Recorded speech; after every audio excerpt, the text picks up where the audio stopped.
Similar चीजें मिलती हैं। जैसे फॉर एग्जांपल कि यहाँ पर आप देखोगे यूज ऑफ पावर और एनर्जी, तो समझो हमें प्राइमरी गुड्स से क्या मिला सर, रॉ मटेरियल मिला। तो समझो यहाँ पे ऑटोमेशन में ही चीजें होती हैं, जो रोबोट्स होते हैं उनको इस तरीके से प्रोग्राम किया जाता है, वो खुद ब खुद है ना क्या कर रहे हैं सर, मैन्युफैक्चरिंग कर रहे हैं सर। बहुत ही बढ़िया। वो सर क्या है सर, वो कहां से आ रहा है सर, तो वो एक तरीके से प्राइमरी एक्टिविटीज का पार्ट है। वो कहां से आ रहा है सर, तो वो बड़े बड़े जो फील्ड्स हैं, बड़े बड़े जो फार्म्स हैं, वहां से जा रहा है। यहां पर एग्री बिजनेस में क्या होता है, it is the broader term.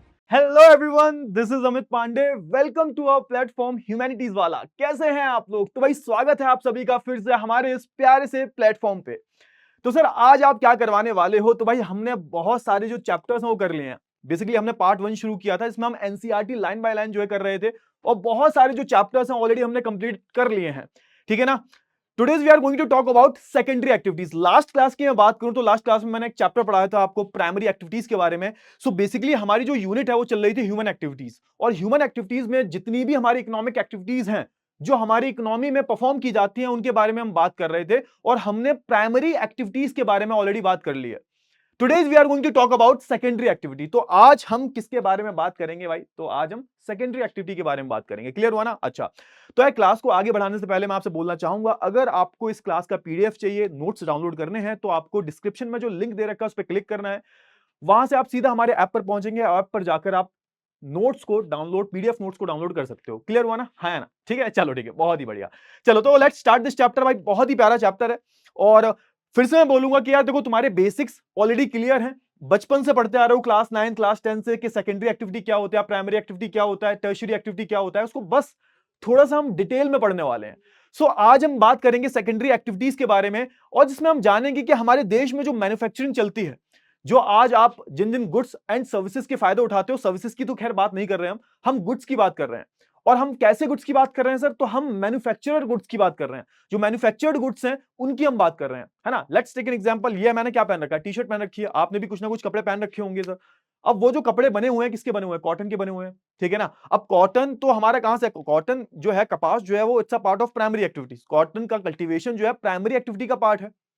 लेकिन कॉटन को पूरा प्रोसेस करके उससे अलग अलग प्रोडक्ट्स को बनाना, अलग अलग टेक्सटाइल प्रोडक्ट्स को बनाना, वो हमारे किसका पार्ट हो गया, वो हमारा सेकेंडरी एक्टिविटी का पार्ट हो गया, ठीक है ना। समझ रहे हो बोल क्या रहा हूं?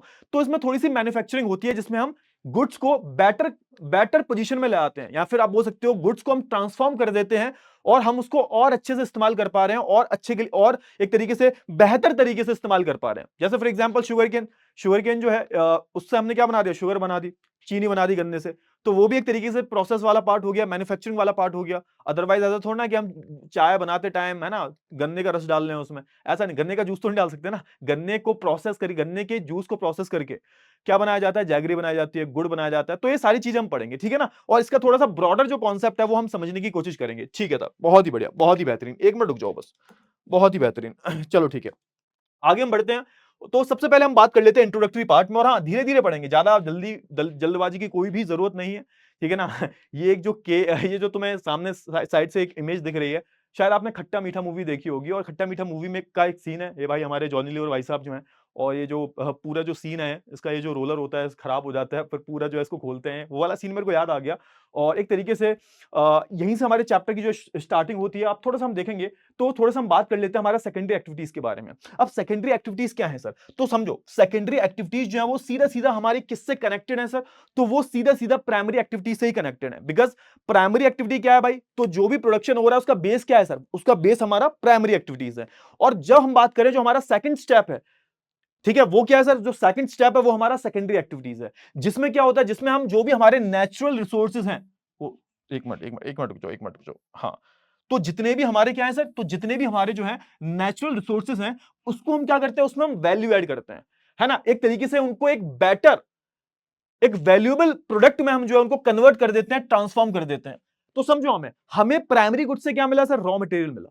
अब रॉ मटेरियल को एक तरीके से बेटर प्रोडक्ट में ट्रांसफॉर्म करना ही प्रोसेस किसका होता है, सेकेंडरी एक्टिविटी का होता है। That's why it's called manufacturing activities, है ना। That's why it is also called manufacturing activities. तो यहां पे हम यही पढ़ेंगे, ठीक है ना। फिर आगे आप देखोगे, आगे आपको बहुत सारे एग्जांपल दे रखे हैं। फॉर एग्जांपल यहां पे सबसे पहले तो यहां पे एग्जांपल दे रखा है कॉटन का, जो मैंने आपको बताया था।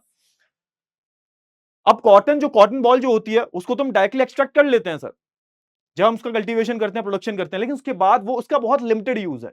लेकिन आप बाद में आप देखोगे बहुत सारी प्रोसेस होती है, आपने सुना होगा सिलाई, किताई, बुनाई वगैरह बहुत सारी प्रोसेस, डाइंग, है ना? तो वो सारी प्रोसेस के बाद जाके आप उसको किसी वैल्यूएबल प्रोडक्ट में एक तरीके से कन्वर्ट करते हो।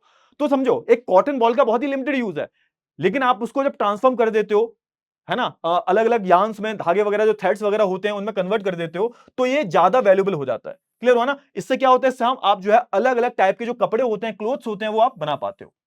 यहाँ पे एग्जाम्पल दे रखा है। फिर एक दूसरा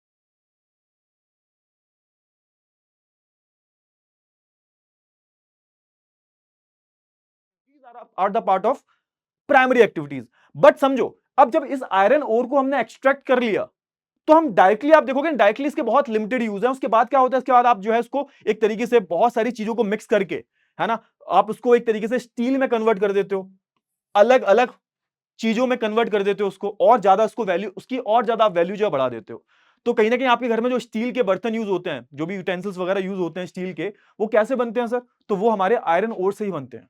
समझ में आया ना? उसमें हाँ, वो अलग बात है, बहुत सारे और भी प्रोसेस होते हैं, लाइक मैग्नीज ऐड की जाती है, चारकोल ऐड किया जाता है, उसके बाद जाकर आप जो है आयरन ओर को एक तरीके से स्टील में कन्वर्ट करते हो। लेकिन समझो कि वो जो आयरन ओर था उसका बहुत ही लिमिटेड यूज था, या फिर कोई यूज नहीं था, जब तक हम उसको स्टील में कन्वर्ट ना करते, या फिर हम जब तक उसको अदर प्रोडक्ट्स में कन्वर्ट ना करते। तो ये सारे जो एग्जांपल हमारे सेकेंडरी एक्टिविटीज के हो गए। आई होप आपको इतना समझ में आ गया होगा। ठीक है सर, बहुत ही अच्छी बात है। अच्छा, अब यहां पे थोड़ा सा हम बात कर लेते हैं किसके बारे में, हम थोड़ा सा बात कर लेते हैं मैन्युफैक्चरिंग के बारे में। क्या है मैन्युफैक्चरिंग? अगर आप सोच के देखो मैन्युफैक्चरिंग का मतलब क्या होता है, जैसे मैन्युफैक्चरिंग का आप मतलब देखोगे, डिक्शनरी मीनिंग देखोगे, कोई भी जो चीज जब आप हाथों से बनाते हो उसको मैन्युफैक्चरिंग बोलते हैं। लेकिन होता क्या है कि टाइम के साथ साथ जो शब्द होते हैं वो ट्रांसफॉर्म होते रहते हैं। जैसे फॉर एग्जांपल आज आप फोन यूज करते हो, तो फोन का मतलब ही क्या था पहले? फोन का ऐसे हम बात करें, कंप्यूटर की हम बात करें, तो कंप्यूटर का मतलब होता है कैलकुलेशन, एक ऐसी डिवाइस जिससे आप कैलकुलेट करते हो। फोन का मतलब होता है एक ऐसी डिवाइस, फोन, मोबाइल फोन की हम बात करें, उसका मतलब होता है एक ऐसी डिवाइस जिससे आप एक तरीके से कॉन्वर्सेशन करते हो दूर दराज जो इंसान बैठा हुआ है। लेकिन एक्चुअल में आज के टाइम पर इन सारी डिवाइसेस का मीनिंग बदल चुका है, कंप्लीटली ट्रांसफॉर्म हो चुका है। तो मैन्युफैक्चरिंग की हम बात करें तो उस टाइम पर आप देखोगे जो भी चीज हम हाथों से बना रहे हैं वो एक तरीके से मैन्युफैक्चरिंग हो जाती थी। लेकिन आप देखो धीरे धीरे जब मशीनें डेवलप होने लगी, इंडस्ट्रियलाइजेशन हुआ, तो ये मैन्युफैक्चरिंग का जो दायरा था, जो इसकी लिमिट्स थी, वो बहुत ज्यादा बढ़ जाती हैं। और इसके बाद आप देखोगे कि मैन्युफैक्चरिंग का आज के टाइम पर मतलब क्या, कि जो कोई भी चीजें जो है वो हाथों से तो बनाई जा रही है, प्लस जो मशीनों से भी बनाई जाती हैं वो भी हमारी मैन्युफैक्चरिंग गुड्स में ही आते हैं।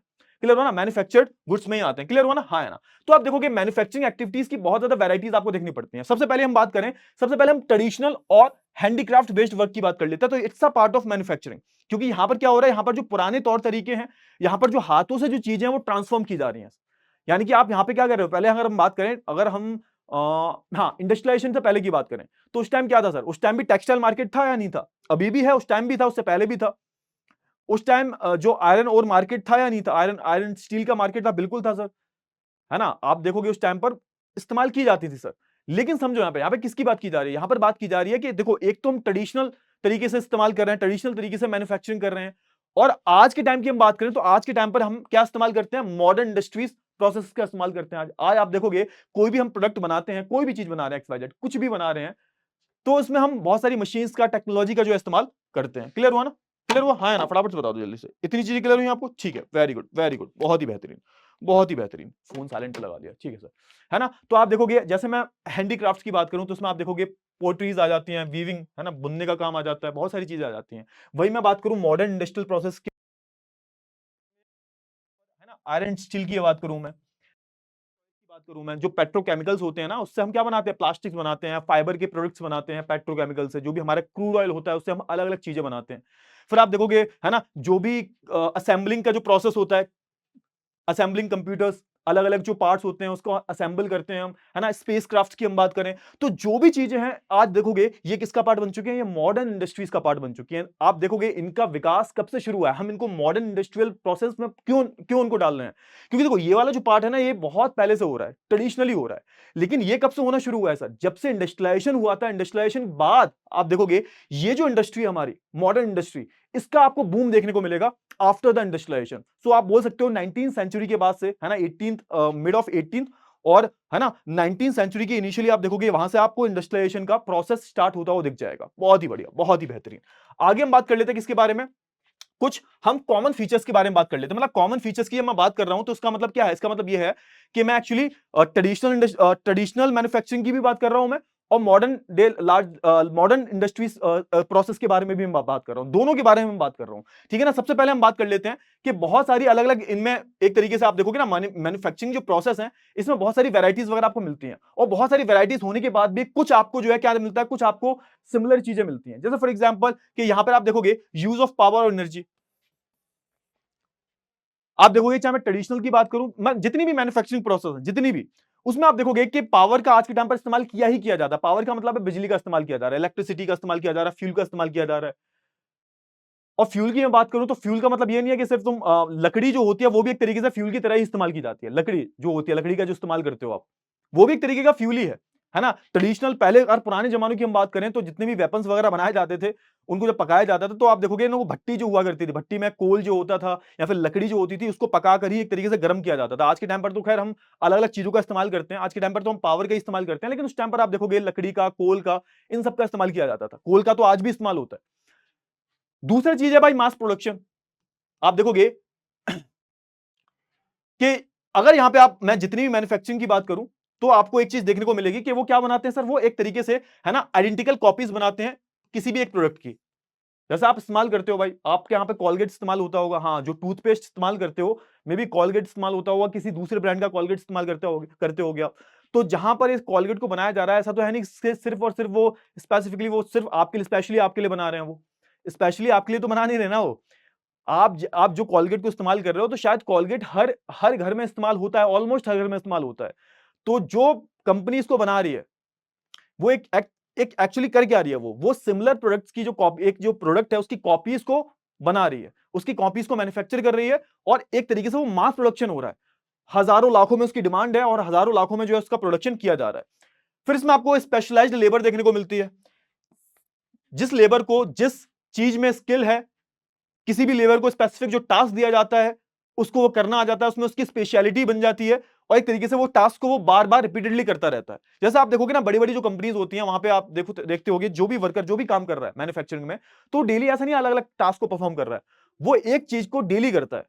तो उसका उसमें स्पेशलाइजेशन हो जाता है अपने आप ही, है ना। और वो क्योंकि एक टास्क के लिए रखा गया, बार बार जब उस टास्क को करने में वो एक तरीके से निपुण हो जाता है ना, एक तरीके से उसको प्रैक्टिस बहुत अच्छे से आ जाती है ना, तो उसके बाद आप देखोगे कि वो उस काम में स्पेशलाइज्ड हो जाता है। तो यहां पे आपको स्पेशलाइज्ड लेबर देखने को मिलती है जो सेम काम को बार बार करती है, बार बार डेली करती है।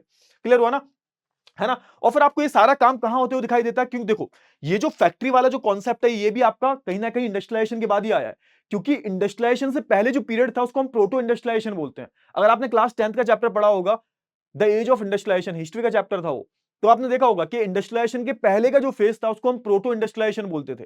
वहां पर ये होता ये था कि भाई किसी भी एक छत के नीचे ना सारी प्रोसेस नहीं होती थी।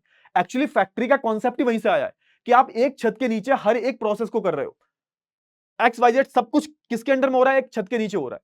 लेकिन पहले ऐसा नहीं था, पहले आप देखोगे कि जो एक कॉन्ट्रैक्टर या फिर जो भी ट्रेडर हुआ करते थे ना, ट्रेडर्स वगैरह, ये गांव में जाते थे, गांव में जाके जो भी स्टेप्स होते हैं, जो भी अलग अलग काम जो होते हैं मैन्युफैक्चरिंग से रिलेटेड, वो अलग अलग लोग करते थे और उसको फिर असेंबल किया जाता था। तो ये पहले प्रोसेस था। लेकिन जनरली यहाँ पे क्या हो रहा है, यहाँ पर हो ये रहा है कि जनरली एक छत के नीचे, चाहे उसको आप फैक्ट्री बोल लो, चाहे उसको आप वर्कशॉप बोल लो, वहां पर सब कुछ वर्कशॉप बेसिकली आप बोल सकते हो ना, हम छोटी जो फैक्ट्रीज होती हैं, जहां पर छोटी जो कार्यशालाएं होती हैं उनके लिए बोला जाता है। लेकिन फैक्ट्री की हम बात करें तो फैक्ट्री हम लार्ज एक कॉन्सेप्ट है, फैक्ट्री में तो कुछ भी हो सकता है ना, रिलायंस, अदानी, अंबानी। लेकिन वर्कशॉप की हम बात करें तो वर्कशॉप कुछ भी हो सकती है। वर्कशॉप तो छोटे, एक तरीके से वर्कशॉप जो है नैरो टर्म है, बहुत छोटा शब्द है।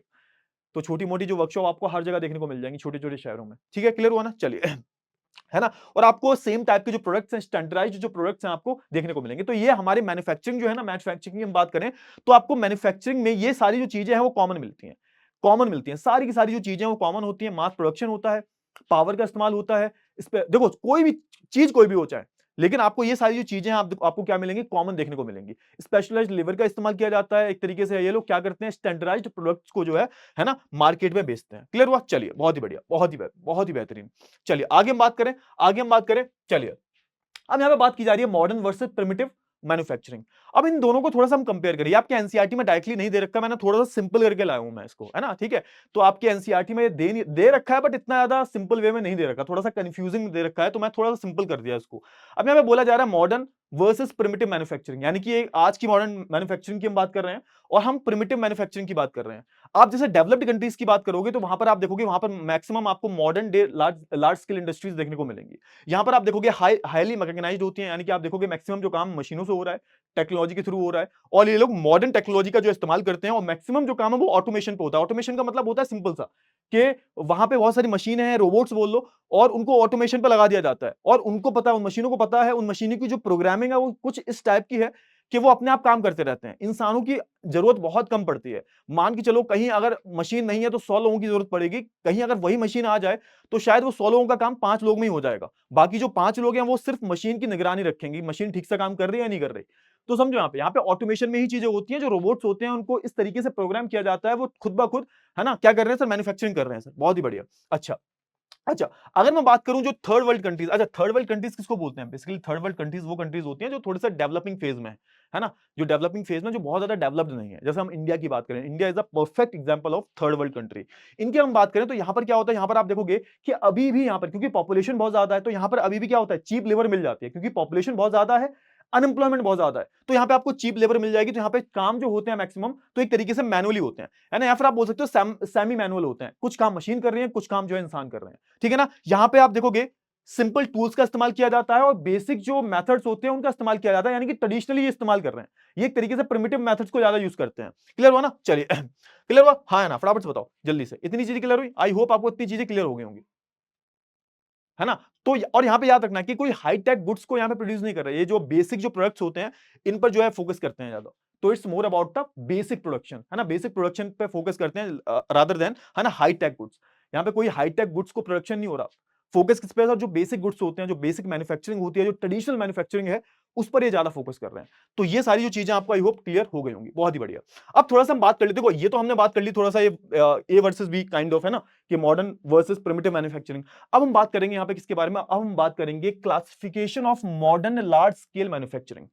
कि आज के टाइम पर आप देखते हो ना, जो आपको modern day large scale industry, जहां पर आप देखते हो बड़ी बड़ी फैक्ट्री लगी हुई है, वहां पे एकदम प्रॉपर तरीके से जो न्यू टेक्नोलॉजीज हैं उनका इस्तेमाल किया जाता है। इंडिया में तो कमी है, बाकी अगर आप बाहर जाओगे, यूएस में, ऑस्ट्रेलिया, कनाडा, यूरोप में आप जाओगे तो चाइना, इवन चाइना, चाइना की मैं बात करूं, चाइना को मैं भूल जाता हूं, तो चाइना भी अब लिस्ट में आ चुका है, तो चाइना की मैं बात करूं तो वहां पर आपको क्या देखने को मिलेगा? वहां पर आपको large modern day large scale industries देखने को मिलेंगी, इवन इंडिया में भी आपको देखने को मिल जाएंगी। अब जो लार्ज स्केल इंडस्ट्रीज जो होती हैं, जो एकदम मॉडर्न, जिसको हम मॉडर्न बोल रहे हैं, तो हम इनको मॉडर्न बोल क्यों रहे हैं, आधुनिक क्यों बोल रहे हैं इनको? तो समझो बहुत सारी इसकी कैरेक्टरिस्टिक्स हैं। जैसे आप देखोगे specialisation of skills, methods of production, इनकी हम बात करेंगे, एक एक करके बात करेंगे। फिर आप देखोगे मैकेनाइजेशन की हम बात करेंगे, क्या है मैकेनाइजेशन। फिर हम बात करेंगे टेक्नोलॉजिकल इनोवेशन की, किस तरीके से इनका जो पूरा ऑर्गेनाइजेशन जो होता है वो स्ट्रक्चर्ड होता है, किस तरीके से लेयरिंग होती है, इसको हम स्ट्रैटिफिकेशन बोलते हैं, किस तरीके से आप देखोगे। हाँ, फिर लास्ट आता है हमारा अनइवन जोग्राफिकल डिस्ट्रीब्यूशन, कि इनका जो जोग्राफिकल डिस्ट्रीब्यूशन है वो भी अनइवन है, हर जगह आपको ये इंडस्ट्रीज देखने को नहीं मिलेंगी। ये इंडस्ट्रीज जब अपना सेटअप लगाती हैं तो उससे पहले बहुत सारी चीजें कंसीडर करती हैं। चलिए, तो हम बात करते हैं अब किसके बारे में, तो अब हम बात करते हैं industries based on input and raw material, input और रॉ मटेरियल। अच्छा, अब होता क्या है कि बहुत सारी इंडस्ट्रीज होती हैं, अब ये अलग अलग टाइप का जो रॉ मटेरियल है उसको यूज करते हैं। अब कौन सी इंडस्ट्री कैसा रॉ मटेरियल यूज कर रही है, उस बेसिस पे हमने क्या किया, उस बेसिस पे हमने अलग अलग जो इंडस्ट्रीज हैं उनको क्लासिफाई कर लिया है, ठीक है ना। अब इसमें आपको अलग अलग टाइप दिखेंगे, जैसे अग्रो बेस्ड की हम बात करें, food processing, basically it's a part of, है ना, अग्रो बेस्ड। तो फूड प्रोसेसिंग जो इंडस्ट्रीज होती है उनकी हम बात करेंगे, एनिमल बेस्ड इंडस्ट्रीज की हम बात करेंगे। अब यहाँ पे देखो, यहाँ पर आप देखोगे ना तो यहाँ पर एक चीज आपको कॉमन दिखेगी कि इनका जो रॉ मटेरियल है ना वो अलग अलग है।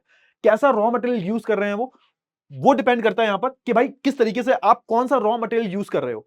तो उसके बेसिस पे हमने क्या किया, उसके बेसिस पे हमने अलग अलग इंडस्ट्रीज को क्लासिफाई कर लिया। कहीं पे आप मिनरल्स का यूज होते हुए देखोगे, कहीं पर आप जो फॉरेस्ट बेस्ड गुड्स हैं उनका इस्तेमाल, उनको एज अ रॉ मटेरियल की तरह यूज होते हुए देखोगे। कहीं पर बहुत सारे जो एग्रो बेस्ड गुड्स जो होते हैं, अग्रो बेस्ड, जैसा आप कोई भी चीज खाते हो, एफएमजीसी जो प्रोडक्ट्स होते हैं, वो भी खाने पीने की जो चीजें होती हैं, बिस्किट्स की हम बात करें, है ना, अलग अलग जो स्नैक्स वगैरह होते हैं उनको आप खाते हो, they all are the part of agro based, ठीक है ना। फूड प्रोसेसिंग की हम बात करें तो मिठाइयां वगैरह आप खाते हो, है ना, अचार खाते हो, जो पिकल जो होता है उसको खाते हो ना। अब ये सारी जो चीजें होती हैं कहीं ना कहीं हमारा, है ना, अग्रो बेस्ड या फूड प्रोसेसिंग का ही पार्ट है, इन सबको हम पढ़ेंगे।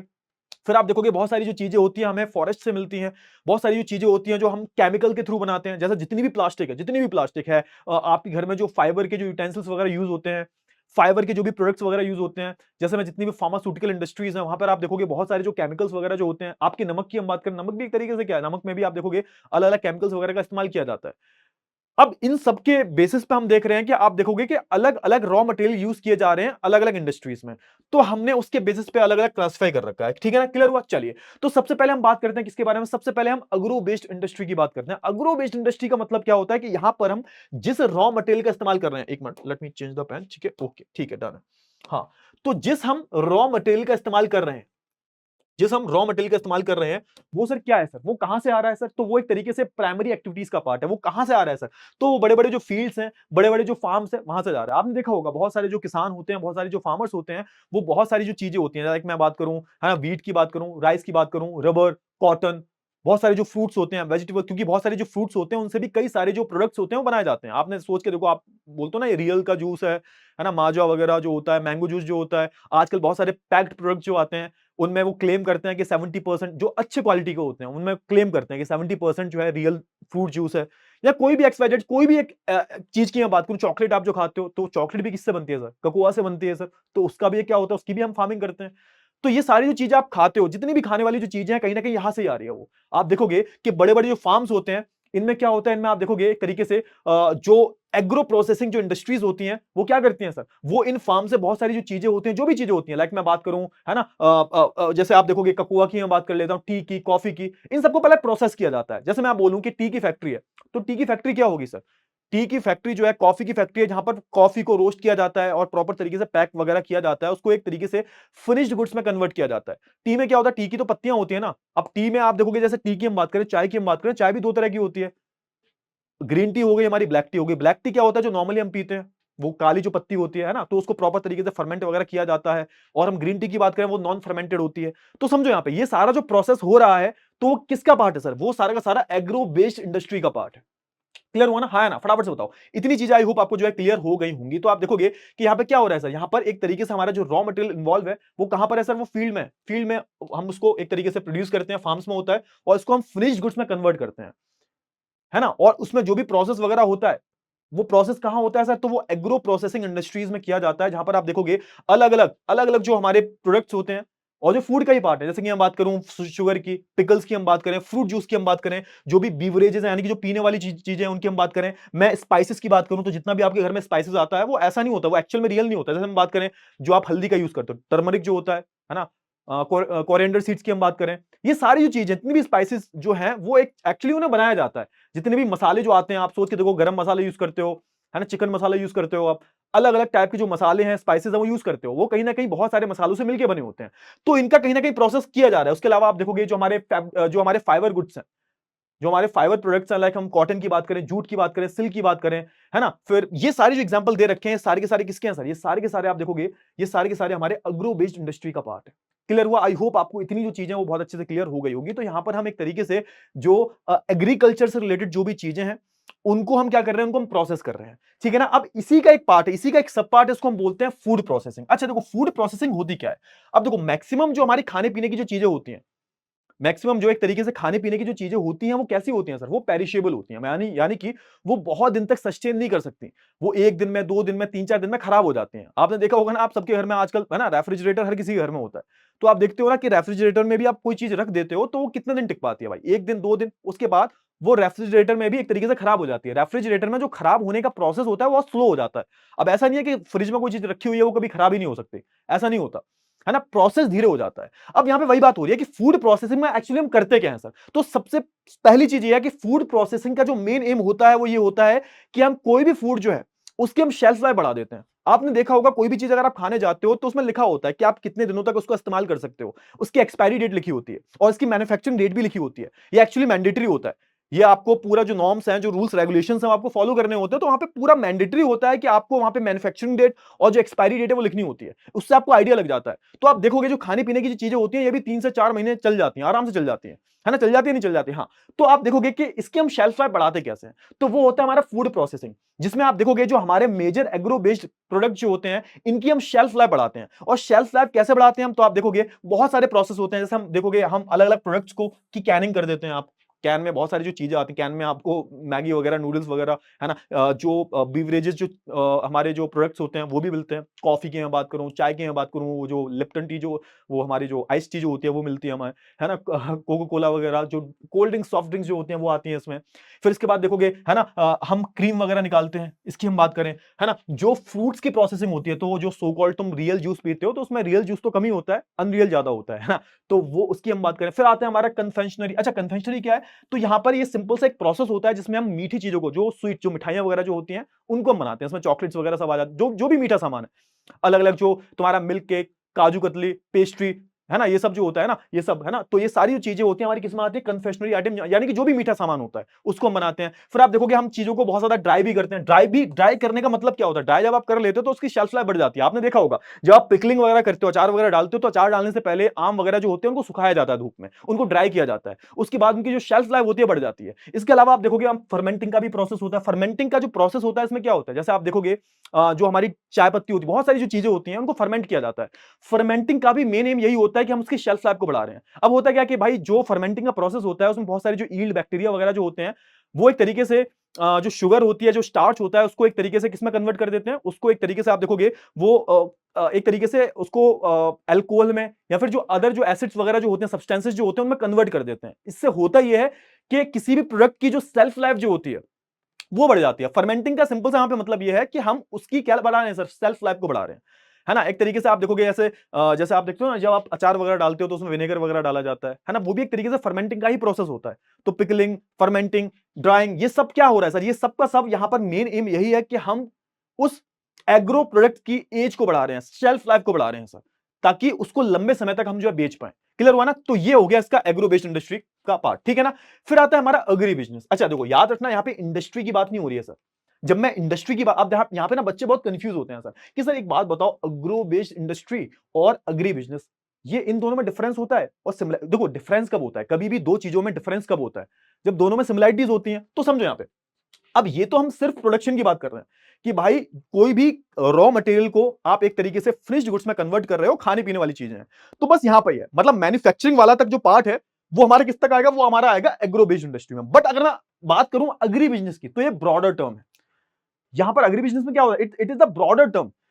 ये हमारा जो अग्रो बेस्ड इंडस्ट्री है वो इसका पार्ट है, क्योंकि आप देखोगे इसके आगे भी हमारा क्या है सर? आप एक तरीके से फार्म से कोई रॉ मटेरियल को लाते हो, वहां से पूरा उसकी मार्केटिंग, सेल, कस्टमर के घर तक जब पहुंच जाती है, पूरा उसके अकाउंट मेंटेन करना, प्रॉफिट निकालना, वो सब क्या है सर? वो पार्ट है हमारा एग्री बिजनेस का। यानी कि आपने क्या किया, आप एक तरीके से अग्री बिजनेस कर रहे हो, तो उसमें आप क्या कर रहे हो सर? उसमें आप एग्रो इंडस्ट्री को आपने मेंटेन किया, वहां से आपने एग्रो इंडस्ट्री को मेंटेन किया, वहां पे प्रॉपर बनाया आपने उसको, वहां पे मशीनें लगवाई, ठीक है। आप क्यों मशीनें लगवा रहे हैं? क्योंकि आपको बिजनेस करना है, ठीक है। कौन सा बिजनेस करना है? अग्री बिजनेस करना है आपको, एग्री बिजनेस करना है आपको। एग्री बिजनेस करने में क्या होगा सर? आपको बड़ी इंडस्ट्री लगानी पड़ेगी। तो वो जो पूरा प्रोसेस वाला पार्ट था, वो किसका पार्ट था सर? वो एग्रो बेस्ड इंडस्ट्री का पार्ट था। लेकिन वो आप पूरा प्रोसेस वगैरह करके उसको बना के बेचना पड़ेगा ना, आगे मार्केटिंग करनी पड़ेगी। तो मार्केटिंग, सेल्स, फाइनेंस, है ना, एक्स वाई जेड जो भी काम होते हैं, वो सबका सब किसका पार्ट हो जाता है? वो सबका सब अग्री बिजनेस का पार्ट हो जाता है। तो आप बोल सकते हो कि एग्री बिजनेस जो है वो इट्स एक तरीके से इट्स अ ब्रॉडर टर्म। यहां पर क्या होता है? यहां पर हम एक तरीके से जो हमारी एग्रो बेस्ड इंडस्ट्री है इसको हम कॉमर्शियलाइज कर रहे हैं। क्लियर हुआ ना? हाँ, इंडस्ट्रियल स्केल पे हम उसको कॉमर्शियलाइज कर रहे हैं। और आप देखोगे यहां पर जो फार्म्स होते हैं, बड़े बड़े मैकेनाइज्ड होते हैं, है ना, बड़े बड़े लार्ज फार्म्स होते हैं, बड़े बड़े स्ट्रक्चर्ड होते हैं। टी प्लांटेशन की मैं बात करूं, है ना, टी कॉफी प्लांटेशन की हम बात करें, और ये जो प्लांटेशंस, ये बड़े बड़े जो प्लांटेशंस होते हैं, इसके नियर बाय ही होते हैं ये जो इंडस्ट्रीज वगैरह होती हैं, ये बड़ी बड़ी जो फैक्ट्रियां वगैरह जो होती हैं।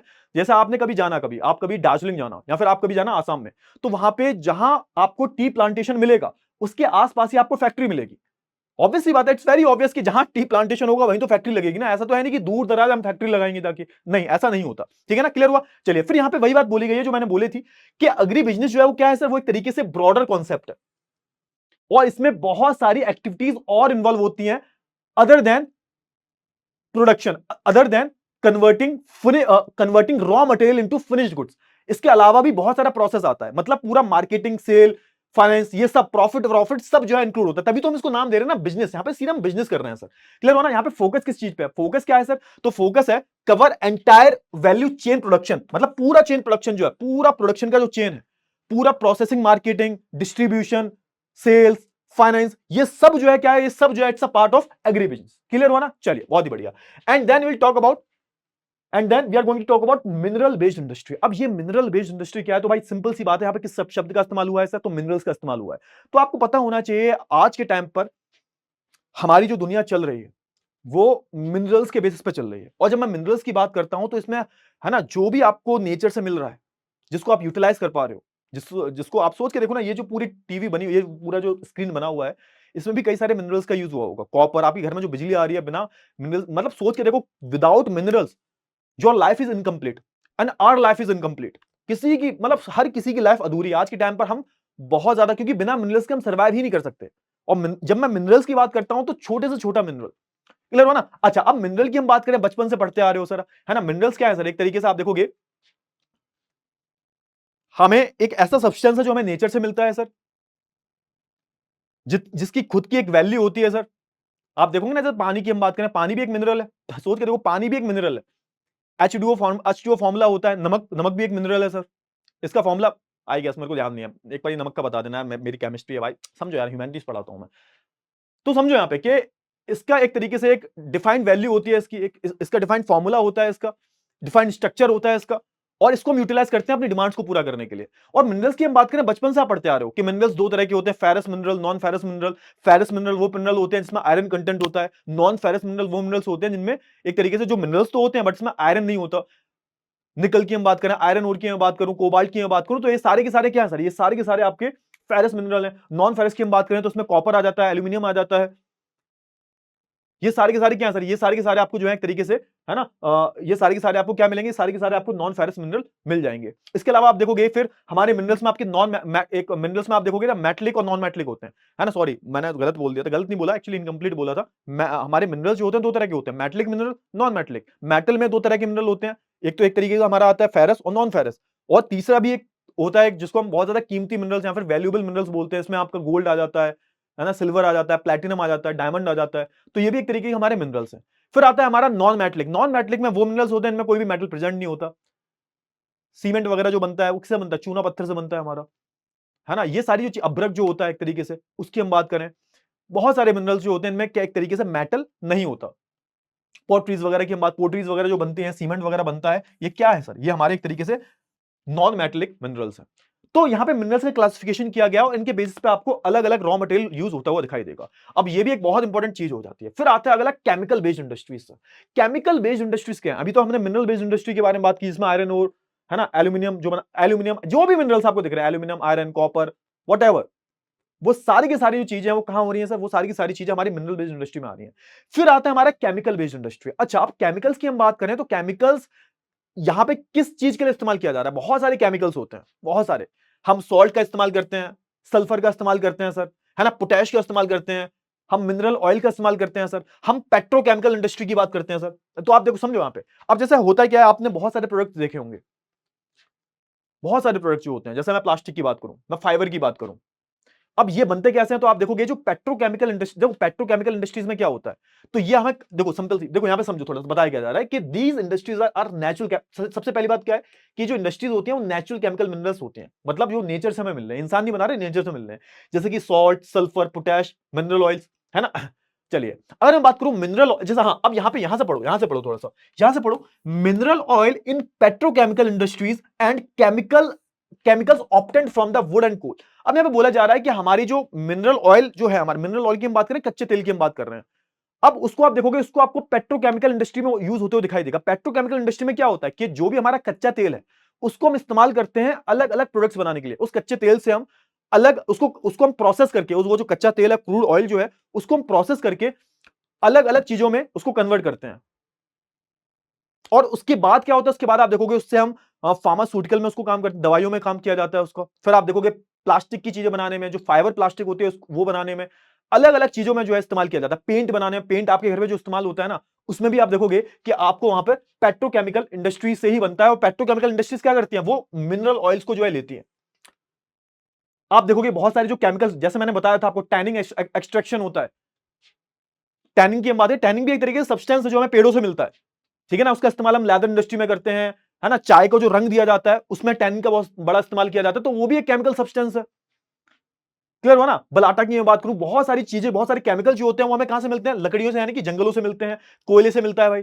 तो ये सारे केमिकल्स की बात की जा रही है। फिर आप देखोगे जो हम सिंथेटिक फाइबर बनाते हैं और जो हम प्लास्टिक बनाते हैं, है ना, ये सबसे बेस्ट एग्जांपल हमारे केमिकल बेस्ड। तुम्हें क्या लगता है जो प्लास्टिक हमारे घर में चारों तरफ दिखाई देती है कैसे बनती है सर? ये भी केमिकल से बनती है। और ये कौन बनाता है सर? हमारी जो पेट्रोकेमिकल इंडस्ट्रीज हैं वही इन सारी चीजों को बनाती हैं। इसमें अच्छा खासा इस्तेमाल किया जाता है, हमारा जो क्रूड ऑयल है अच्छा खासा इस्तेमाल किया जाता है इसमें, प्लास्टिक बनाने में, फाइबर की चीजें बनाने में, इन सब चीजों में। आगे हम बात करें फॉरेस्ट बेस्ड इंडस्ट्री। अब यहां पे नाम ही है फॉरेस्ट, यहां पे हम क्या कर रहे हैं सर? जो भी चीजें हमें फॉरेस्ट में मिल रही है, लकड़ियों की हम बात करें, टिम्बर मिलता है आपको, अलग अलग वुड्स मिलती हैं आपको, बैम्बू की हम बात करें, ठीक है ना, बहुत सारी जो ग्रास होती है, लैक की हम बात करें, इनकी ये सारी जो चीजें कहीं ना कहीं, वो सारी चीजें कहां मिलती हैं हमें? कहीं ना कहीं हमें फॉरेस्ट में मिलती हैं। कहीं ना कहीं कहां मिलती हैं सर? कहीं ना कहीं हमें फॉरेस्ट में आपको देखने को मिलेंगी। क्लियर हुआ? आई होप आपको इतनी सारी जो चीजें हैं वो बहुत अच्छे से क्लियर हो गई होंगी। ठीक है, आई होप आपको इतनी चीजें जो है क्लियर हो गई होंगी। क्लियर हुआ? चलिए, फिर आता है हमारा animal based industry. Animal based industry में क्या होता है कि हम क्या करते हैं बेसिकली, तो आप देखोगे जो भी चीजें हमें एनिमल से मिलती है, हम जैसे वूलन टेक्सटाइल की बात करें, बहुत सारा जो वूल होता है वो हमें एनिमल से मिलता है भाई, शीप हो गया, अलग अलग है ना, इलामास, शीप, अलग अलग जानवरों से हमें देखने को मिलता है। लेदर हमें मिलती है सर, है ना, आइवरी वगैरह जो होती है, है ना, आइवरी वगैरह जो भी, मतलब आप देखते हो ना, जो हाथी के दांत बेसिकली जो होते हैं, हाथी के दांत, या फिर जो भी ऐसा डेकोरेशन वाला जो सामान होता है जो हमें किससे मिलता है? जो हमें जानवरों से मिलता है। आपने देखा होगा बहुत सारे जो रेंडियर्स वगैरह होते हैं, आपने देखा होगा अमीर अमीर घरों में उनके सर वगैरह, है ना, पूरा नक्काशी कर दी जाती है, दीवारों पे लगा दिया जाता है। तो वो एक तरीके से आइवरी का पार्ट हो जाता है। एक तरीके से आप देखोगे जो घर में सजावट वाला जो डेकोरेशन वाला जो सामान होता है उसमें भी आप देखोगे एनिमल्स का इस्तेमाल किया जाता है। अच्छा, एक चीज मैंने नहीं बता पाई कि लैक, लैक क्या होता है बेसिकली, आपका मन में तो आएगा ये LAC, ये लैक है क्या सर? इसका सिंपल सा मतलब होता है कि ये जो एक स्टिकी सब्सटेंस होता है जो हमें इंसेक्ट से मिलता है ना, और इसको हम जो है बहुत सारी चीजों में इस्तेमाल करते हैं। लैक क्या है बेसिकली? एक स्टिकी सब्सटेंस है जो हमें कीड़ों से मिलता है। इसको हम अलग अलग प्रोडक्ट्स बनाने में यूज करते हैं। जैसे कि आप देखोगे ना, वैक्स वगैरह बनाने में इसका इस्तेमाल किया जाता है, स्टिकी जो चीजें होती हैं उनमें इस्तेमाल किया जाता है। तो उसको हम बोलते हैं लैक। एक तरीके से हमें कहां से मिलता है? ये फॉरेस्ट से ही मिलता है। फॉरेस्ट में जो जंगल होते हैं, जो एक तरीके से पेड़ होता है, पेड़ में जो बहुत सारे कीड़े होते हैं वो इस सब्सटेंस को प्रोड्यूस करते हैं, और इसका इस्तेमाल जो है हम आप देखोगे अलग अलग प्रोडक्ट्स को बनाने में करते हैं। ठीक है सर, बहुत ही बढ़िया। आगे हम बात करें, अच्छा अब आता है भाई industries based on output products. Industries based on output. और अब देखो यहां पे क्या है, अब देखो, अब तक तो हमने रॉ मटेरियल की बात की कि हम रॉ मटेरियल कैसे इस्तेमाल कर रहे हैं। अब आउटपुट क्या आ रहा है? आउटपुट क्या आ रहा है? तो इसमें दो तरीके के आते हैं, दो इंडस्ट्रीज आती है। एक तो आता है हमारा बेसिक इंडस्ट्रीज, और दूसरा आता है हमारा कंज्यूमर गुड्स इंडस्ट्री। अच्छा, अगर मैं बेसिक इंडस्ट्री की बात करूं, ये क्या है? तो आपने देखा होगा बहुत सारी जो मशीन्स हैं, बहुत सारी जो टूल्स हैं, इनसे क्या किया जाता है? इनसे आप देखोगे, आप देखोगे ये मशीन जो होती है किससे बनी होती है सर? ये जो मशीन्स होती है हमारी, ये किससे बनी होती है सर? ये हमारी आयरन एंड स्टील से बनी होती है। समझ में आया ना? हाँ, बहुत सारे आपने आपने मैक्सिमम आपने जो मशीनें देखी होंगी वो किससे बनती हैं सर? वो तो आयरन आयरन से बनी होंगी या फिर स्टील से बनी होंगी। अच्छा, आप देखोगे कि the raw material for such machines and tools is iron and steel. आप समझो यहां पे कि जो रॉ मटेरियल इस्तेमाल किया गया है, जो उस मशीन को बनाने के लिए रॉ मटेरियल इस्तेमाल किया गया है, वो रॉ मटेरियल क्या है सर? वो आयरन और स्टील है। ठीक है ना? अच्छा, अब आप देखोगे कि जो मटेरियल का इस्तेमाल किया गया है उस चीज को बनाने के लिए, उस मशीन को बनाने के लिए जिस रॉ मटेरियल का इस्तेमाल किया गया है, वो खुद एक इंडस्ट्री है। वो खुद एक आयरन और इंडस्ट्री, अलग इंडस्ट्री है भाई। समझ में आया ना? अच्छा, तो इसका मतलब क्या हुआ? इसका मतलब ये हुआ कि यहां पे बताया गया है कि एक ऐसी इंडस्ट्री जिसके जो प्रोडक्ट्स हैं उनको अदर गुड्स को बनाने में एज अ रॉ मटेरियल की तरह इस्तेमाल किया जाता है, तो उसको हम क्या बोलते हैं? उसको हम बेसिक इंडस्ट्री बोलते हैं। तो यहां पे वही लिखा हुआ है, the industry whose products are used to make other goods, कि ऐसी जो इंडस्ट्री है जिसके जो जो प्रोडक्ट्स हैं उसको हम दूसरे गुड्स को बनाने में इस्तेमाल कर रहे हैं। क्योंकि आप सोच के देखो ना, हम जिन चीजों को इस्तेमाल कर रहे हैं वो अपने आप में एक इंडस्ट्री है, लेकिन कहीं दूसरी जगह उनको एज अ रॉ मटेरियल इस्तेमाल किया जा रहा है। इसको हम क्या बोलते हैं? इसको हम बेसिक इंडस्ट्री बोलते हैं। समझ में आया? यानी कि आप देखोगे कि हम जो एक आयरन ओर इंडस्ट्री है, जो एक सेपरेट इंडस्ट्री है सर, सेपरेट इंडस्ट्री है, लेकिन उसको हम इस्तेमाल कर रहे हैं एज अ रॉ मटेरियल बनाने के लिए सर, कोई दूसरे गुड्स एंड सर्विसेज को बनाने के इस्तेमाल कर रहे हैं। तो एक खुद एक सेपरेट इंडस्ट्री है आयरन एंड स्टील इंडस्ट्री जो है, उसका इस्तेमाल कहीं और जगह हो रहा है दूसरे रॉ मटेरियल को बनाने के लिए। ये होती है हमारी बेसिक इंडस्ट्री। और फिर आता है हमारा कंज्यूमर गुड्स। कंज्यूमर गुड्स क्या होते हैं? तो कंज्यूमर गुड्स वो गुड्स होते हैं जो डायरेक्टली कंज्यूमर के थ्रू जो है कंज्यूम किए जाते हैं। जैसे कि आप जैसे चाय बिस्किट की हम बात करें, टॉयलेटरीज की हम बात करें, तो इनका इस्तेमाल हम एज अ रॉ मटेरियल की तरह कहीं दूसरी जगह तो कर नहीं रहे हैं। ये सीधे क्या होता है? रेडी टू यूज होती हैं। कंज्यूमर जाएगा, लेगा, भाई चाय पत्ती चाहिए, हमें स्नैक्स चाहिए, बिस्किट चाहिए, तो उसको दे दिया जाएगा, और डायरेक्टली कंज्यूमर जो है उसको कंज्यूम कर लेगा। उसको हम बोलते हैं कंज्यूमर गुड्स इंडस्ट्री। ठीक है ना? क्लियर हुआ? चलिए, बहुत ही बेहतरीन, बहुत ही बेहतरीन। अब हम बात कर लेते हैं industries based on ownership. Ownership की मैं बात करूं तो यहां पर सिंपल सी बात है, कोई भी अगर इंडस्ट्री है उसका मालिकाना हक किसका है? ओनरशिप किसकी है? तो सबसे पहले हमारा क्या आता है? सबसे पहले हमारा प्राइवेट सेक्टर आता है। प्राइवेट सेक्टर की हम बात करें तो यहां पर प्राइवेट सेक्टर इंडस्ट्रीज जो होती हैं वो इंडस्ट्रीज होती हैं जो किसके द्वारा ओन की जाती हैं? प्राइवेट इंडिविजुअल इन्वेस्टर के थ्रू जो है ओन की जाती हैं। और ये किसके द्वारा मैनेज की जाती है? या फिर प्राइवेट इंडिविजुअल होगा कोई या फिर ग्रुप ऑफ इंडिविजुअल्स होगा, उसके द्वारा जो है मैनेज की जाएंगी। और यहां पर इनका मेन जो एम होता है वो क्या होता है? वो मेन एम होता है प्रॉफिट कमाना। मैक्सिमम जो कैपिटलिस्ट कंट्रीज हैं वहां पर आपको ऐसी इंडस्ट्रीज देखने को मिलेंगी। फॉर एग्जांपल अमेरिका की मैं बात करूं, स्विट्जरलैंड की हम बात करें, ब्रिटेन की मैं बात करूं, फ्रांस की मैं बात करूं, they all are the capitalist economy. यहां पर मैक्सिमम आपको जो एंटिटीज हैं वो प्राइवेट एंटिटीज देखने को मिलेंगी। फिर आता है हमारा क्या? फिर आता है हमारा पब्लिक सेक्टर। पब्लिक सेक्टर की हम बात करें तो ये पब्लिक सेक्टर एक ऐसा सेक्टर है, इसको हम सार्वजनिक क्षेत्र भी बोलते हैं, सार्वजनिक क्षेत्र। और इस पब्लिक सेक्टर में आप देखोगे ये किसके थ्रू मैनेज की जा रही है? गवर्नमेंट के थ्रू मैनेज की जा रही है। आपको there are ample number of public sector undertakings आपको देखने को मिलेंगे। क्यों? क्योंकि India is a poor country, India used to be a poor country. तो इनिशियली आप देखोगे कि मैक्सिमम जो अंडरटेकिंग्स जो थी वो गवर्नमेंट के अंडर में थी। जैसे आज भी हम बात करें बहुत सारी जो पब्लिक सेक्टर अंडरटेकिंग्स हैं, आप देखोगे जैसे मैं सेल भेल गेल की बात करूं, या आज भी गवर्नमेंट ओन करती है। लेकिन हमारी, क्योंकि हमारी इकोनॉमी जो है एक मिक्स्ड इकोनॉमी है, तो आपको प्राइवेट और पब्लिक और ज्वाइंट सेक्टर तीनों देखने को मिलते हैं आपको। और यहां पर गवर्नमेंट जो होती है वो क्या करती है? वो ओन करती है। क्लियर हुआ ना? चलिए फिर आता है हमारा जॉइंट सेक्टर। जॉइंट सेक्टर में आप देखोगे कि यहां पर जॉइंट स्टॉक होते हैं, यानी कि आप देखोगे यहां पे प्राइवेट ओनरशिप भी होगी और यहां पर आपको गवर्नमेंट अंडरटेकिंग्स भी देखने को मिलेंगी। और एक तरीके से क्या करते हैं? एक तरीके से ये इंडस्ट्रीज को स्टैब्लिश करते हैं, यानी कि आप देखोगे जहां गवर्नमेंट को जरूरत होती है कि प्राइवेट प्लेयर्स भी आए, पार्टिसिपेट करें, ताकि एफिशिएंसी बहुत ज्यादा बढ़े। क्योंकि सरकारी चीजों को लोग थोड़े से कम सीरियसली ले लेते हैं। जैसे मेट्रो की बात करूं तो मेट्रो एक तरीके से जॉइंट, हमारा जॉइंट सेक्टर है। मेट्रो में आप देखोगे कुछ शेयर गवर्नमेंट का है, कुछ शेयर प्राइवेट का है। समझो यहाँ पे। तो ये सारी चीजें आपको आई होप क्लियर हो गई होंगी। फिर हम बात कर लेते हैं भाई, लास्ट टॉपिक है हमारा, इसके बाद पूरा चैप्टर खत्म है ब्रो, है ना? चलो ठीक है, लास्ट टॉपिक क्या है सर? लास्ट टॉपिक क्या है सर? तो ये है concept of high technology industry. तो आज के टाइम पर जो आपको हाई टेक्नोलॉजी इंडस्ट्री देखने को मिलती है, इसका कॉन्सेप्ट है क्या सर? पहली बात तो ये समझते हैं कि हाई टेक्नोलॉजी इंडस्ट्री क्या है। सबसे पहली बात क्या है? यहाँ पे हाई टेक्नोलॉजी का इस्तेमाल किया जा रहा है। और टेक्नोलॉजी हम बनाते क्यों? सबसे बड़ा क्वेश्चन तो यही आता है ना सर, टेक्नोलॉजी हम क्यों बनाते हैं? हम ज्यादा से ज्यादा टेक्नोलॉजी क्यों बना रहे हैं? ताकि हम एक तरीके से क्या कर रहे हैं सर? हम इनोवेशन कर रहे हैं सर, और उस इनोवेशन के थ्रू हम नई नई टेक्नोलॉजी को डेवलप कर रहे हैं, जिससे कि हमारा काम जो है और आसान हो रहा है। हम और ज्यादा सोच पा रहे हैं, हम और ज्यादा एडवांस लेवल पर जा पा रहे हैं, हम और ज्यादा अपनी एफिशिएंसी को बढ़ा पा रहे हैं। माना नहीं माना? ठीक है सर। अब अगर मैं हाई टेक्नोलॉजिकल इंडस्ट्रीज के बारे में बात करूं, इनका जो सबसे ज्यादा बेसिक, इनके सबसे पहली चीज क्या होती है कि सबसे ज्यादा ये डिपेंडेंट होते हैं, वो किस पर होते हैं सर? जो इनके एक तरीके से ना जो इनके ऐसे वर्कर्स जो होते हैं जो हाईली क्वालिफाइड होते हैं, ओवर क्वालिफाइड होते हैं भाई, जिसमें आपको साइंटिस्ट देखने को मिल जाएंगे, जिसमें आप देखोगे साइंटिस्ट हो गया हमारा, इंजीनियर्स हो गया, जो आपको रिगोरस एकदम इंजीनियर रिसर्च देखने को मिल जाएगी। अलग अलग डेवलपमेंट स्ट्रेटजीज बनाते हैं ये लोग। एक अलग इनका पूरा डिपार्टमेंट, आर&डी का डिपार्टमेंट होता है भाई। यहाँ पे आप देखोगे ना, जैसे गूगल की बात करूं मैं, फेसबुक की बात करूं, अलग अलग जितनी भी आईटी सेक्टर्स की फर्म है ना, मैं परप्लेक्सिटी की बात करूं, मैं चैट जीपीटी की बात करूं, तो मैं क्या लगता है इनके ऐसे ऐसे एम्प्लॉयज हैं जिनको अरबों खरबों रुपए मिलते हैं साल का। मतलब ये इंजीनियर जो है क्या कर रहे हैं सर? उसको और ज्यादा, उस चैट जीपीटी के सिस्टम को और ज्यादा एफिशिएंट बनाने के लिए, उसको और ज्यादा ट्रेन करने के लिए, सोच के देखो कितना लाखों करोड़ों रुपए इन्वेस्ट किया जा रहा है। अच्छी खासी सैलरीज होती हैं इनकी। क्लियर हुआ ना? हाँ। तो इनकी बात की जा रही है। आप देखोगे कि अगर मैं बात करूं, इनकी जो वर्कफोर्स होती है वो क्या होती है सर? यहां पे आपको कोई अनस्किल्ड या सेमी स्किल्ड या स्किल्ड भी देखने को नहीं मिलते। ये बहुत ज्यादा हाईली स्किल्ड स्पेशलिस्ट होते हैं, प्रोफेशनल्स होते हैं बहुत सारे। तो आप देखोगे ना, बहुत सारे जो आईटी बॉम्बे, आईटी मुंबई, बड़े बड़े जो कॉलेजेस में जो प्रोफेसर वगैरह होते हैं, वो भी इसके पार्टिसिपेंट्स होते हैं। उनको भी लिया जाता है भाई, रिसर्च वगैरह की जाती है, प्रोग्रामिंग वगैरह की जाती है, जिनकी मैथ्स बहुत अच्छी होती है। क्लियर हुआ ना? हाँ ना? फटाफट से बताओ जल्दी से, इतनी चीजें क्लियर हुई। बहुत सारे आपको प्रोफेशनल्स मिलते हैं, और ये जो लोग होते हैं एक तरीके से, वो एक तरीके से, है ना, जो हमारा एक ब्लू कॉलर जॉब है, यानी कि जहां पर आपको थोड़ा सा दिमाग, थोड़ा सा फिजिकल वर्क का जो इस्तेमाल किया जाता है, उनके नंबर्स को आउट नंबर कर देते हैं। मतलब ये नंबर बहुत कम है। तो आप देखोगे कि जो जो हमारे हाईली स्पेशलाइज्ड प्रोफेशनल्स हैं, है ना, दे एक्चुअली, है ना, आउट नंबर द एक तरीके से प्रोडक्शन लेबर और ब्लू कॉलर जॉब्स, यानी कि जिनमें हाथ पैर का इस्तेमाल किया जाता है, थोड़ा सा स्किल, थोड़ा सा फिजिकल वर्क का इस्तेमाल किया जाता है, ऐसे लोगों को हम ब्लू कॉलर जॉब बोलते हैं। एक होती है व्हाइट कॉलर जॉब, है ना, एक होती है गोल्ड कॉलर जॉब। तो ये अलग अलग जॉब्स होती हैं, ठीक है ना? चलिए, आप देखोगे यहाँ पे, आप देखोगे रोबोटिक्स, कंप्यूटर एडेड डिजाइन, हर काम क्या हो रहा है? हर काम कंप्यूटर से किया जा रहा है। हर काम जो है इंटरनेट की मदद लेके किया जा रहा है। डिजाइनिंग वगैरह जो की जा रही है, आपने देखा होगा कि आजकल जो भी कंप्यूटर में आप देखते हो ना, कि जो कार जब बनती है, कार ऑटोमोबाइल्स की मैं बात करूं, जब कार बनती है तो कार को एक तरीके से डिजाइन किया जाता है, और वो पूरे जो डिजाइन होता है ना, उसका अलग से एक सॉफ्टवेयर आता है।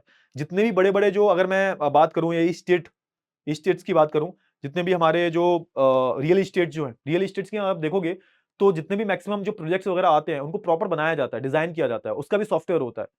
बड़े बड़े जो डिजाइनर्स होते हैं, आर्टिस्ट वगैरह जो होते हैं, ये इन सॉफ्टवेयर का यूज करके बड़े बड़े घरों को बनाते हैं। आपके घर आपने देखा होगा, बहुत सारे जो लोग होते हैं जो घर वर बनवाते हैं तो उसका पूरा कंप्यूटर डिजाइन निकलवाते हैं।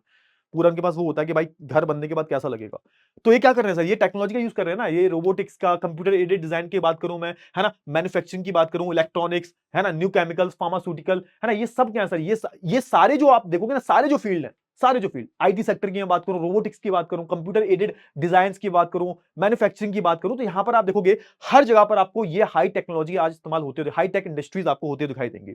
चलिए, आप देखोगे high tech industries are regionally concern. और हाँ, अब होता क्या कि आपको जहां भी आप जाओगे, जिस भी कहीं भी आप जाते हो, लेट्स से कि आप यूएस में जाते हो, सिलिकॉन वैली, आप वॉशिंगटन डीसी जाते हो, आप बैंगलोर जाते हो, बैंगलोर को भी बोला जाता है सिलिकॉन वैली ऑफ इंडिया।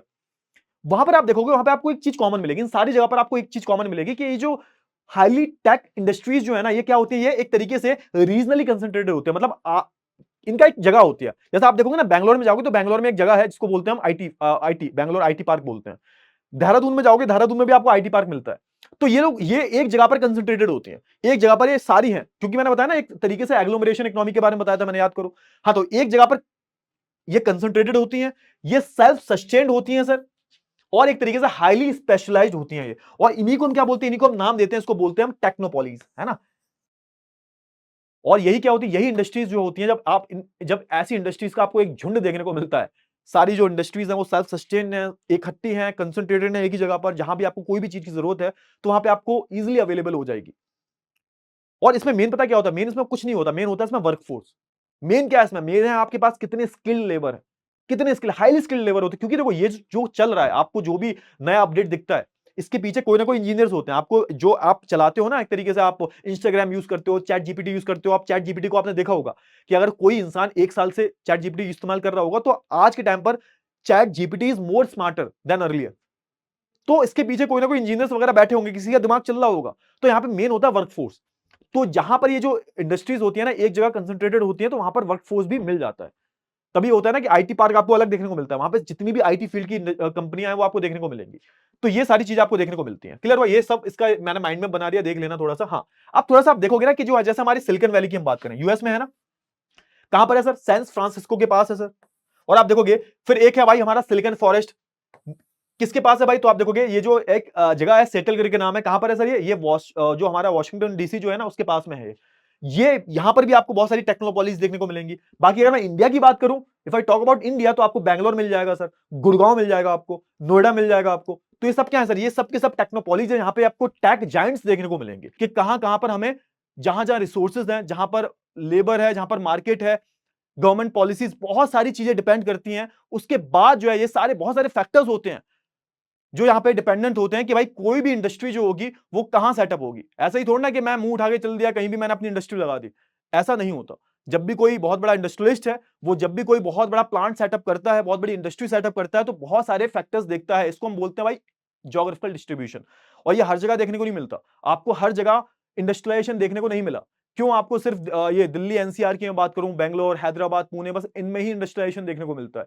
फिर तो अगर ऐसा होता तो कहीं भी इंडस्ट्रियलाइजेशन देखने को मिलता आपको। इंडस्ट्रियलाइजेशन आपको हर जगह देखने को नहीं मिलता है। क्लियर हुआ ना। तो ये सारे पॉइंट्स पे थोड़ी सी हम चर्चा कर लेते हैं। उससे पहले यार मैं थोड़ा पानी पी लूं, ठीक है। आई होप आपको इतनी चीजें जो है क्लियर हो गई होंगी।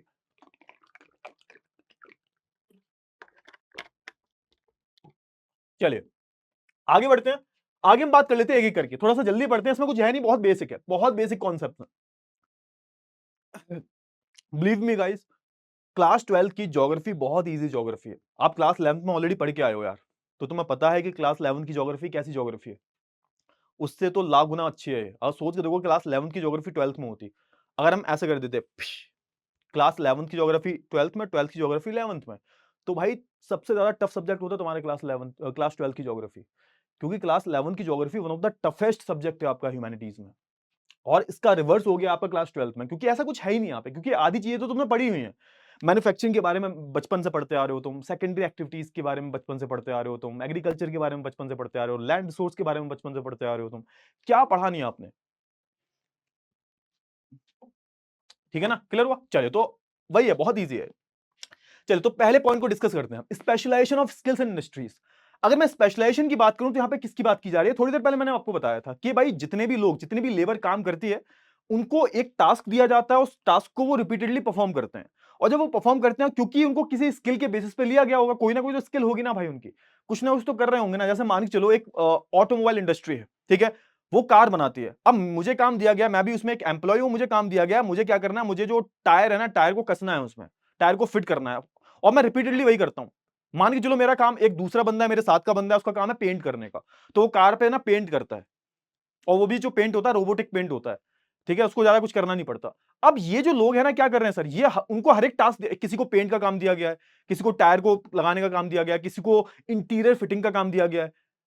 समझो क्या बोला जा रहा है, क्या बोला, किसी को मैटिंग का काम दिया जा रहा है, अलग अलग काम बांट रखे हैं, और वो रिपीटेडली डेली वही काम करते हैं। ऐसा नहीं है कि डेली अलग अलग काम करेंगे, अगर वो डेली अलग अलग काम करेंगे तो शायद उनको इतना स्पेशलाइजेशन नहीं हो पाएगा, लेकिन क्योंकि रिपीटेडली वो एक ही काम करते हैं, तो वो एक तरीके से स्पेशलाइजेशन आता है उनको, है ना, वो उनको अपने काम में स्पेशलाइजेशन आता है, तो उस काम में उनको स्किल बहुत तगड़ी होती है, क्योंकि देखो स्किल तो है तभी तो काम कर रहे हैं ना, और एक तरीके से वो डेली वही काम परफॉर्म करेंगे, तो कहीं ना कहीं उसमें जो है क्या आ जाता है, स्पेशलाइजेशन आ जाता है, कि वो टास्क को रिपीटेडली जब वो परफॉर्म कर रहे हैं। दूसरा पॉइंट है हमारा मैकेनाइजेशन का। इसका मतलब क्या होता है सर, इसका मतलब ये होता है कि ये लोग बहुत सारे गैजेट्स को यूज करते हैं टास्क को परफॉर्म करने के लिए, बहुत सारी मशीन्स को, जो कि क्या करता है, जो कि एक कॉम्प्लिकेटेड चीज को बहुत आसान बना देता है। यहां पे आप देखोगे ऑटोमेशन का इस्तेमाल किया जाता है। ऑटोमेशन में क्या होता है, ऑटोमेशन में होता यह है कि यहां पर ह्यूमन एड की जरूरत नहीं होती, यानी कि ह्यूमन हेल्प की जरूरत नहीं होती। मशीनें जो जो काम पहले इंसान कर रहे थे, अब वो मशीनें कर रही हैं। मशीनों की प्रोग्रामिंग कर दी जाती है, वो जो इंजीनियर्स वगैरह होते हैं वो प्रोग्रामिंग कर देते हैं, तो मशीन जो है खुद ब खुद काम करती है। मतलब ऐसा है कि बस मशीन को ऑपरेट करने के लिए, कि भाई 20 मशीन लगी हुई है, मशीन इन केस उसमें कोई दिक्कत आती है तो कोई एक या दो बंदे होंगे। अदरवाइज जो भी बेसिक काम पहले इंसान अपने हाथों से मैन्युअली करता था, आज वो मशीन कर रही है। उनको ऑटोमेशन, उनको पता है मशीन को क्या करना है ना, उनको ऑटोमेशन पे उनको पता है क्या करना है, और वो अपने टास्क को परफॉर्म करते रहते हैं।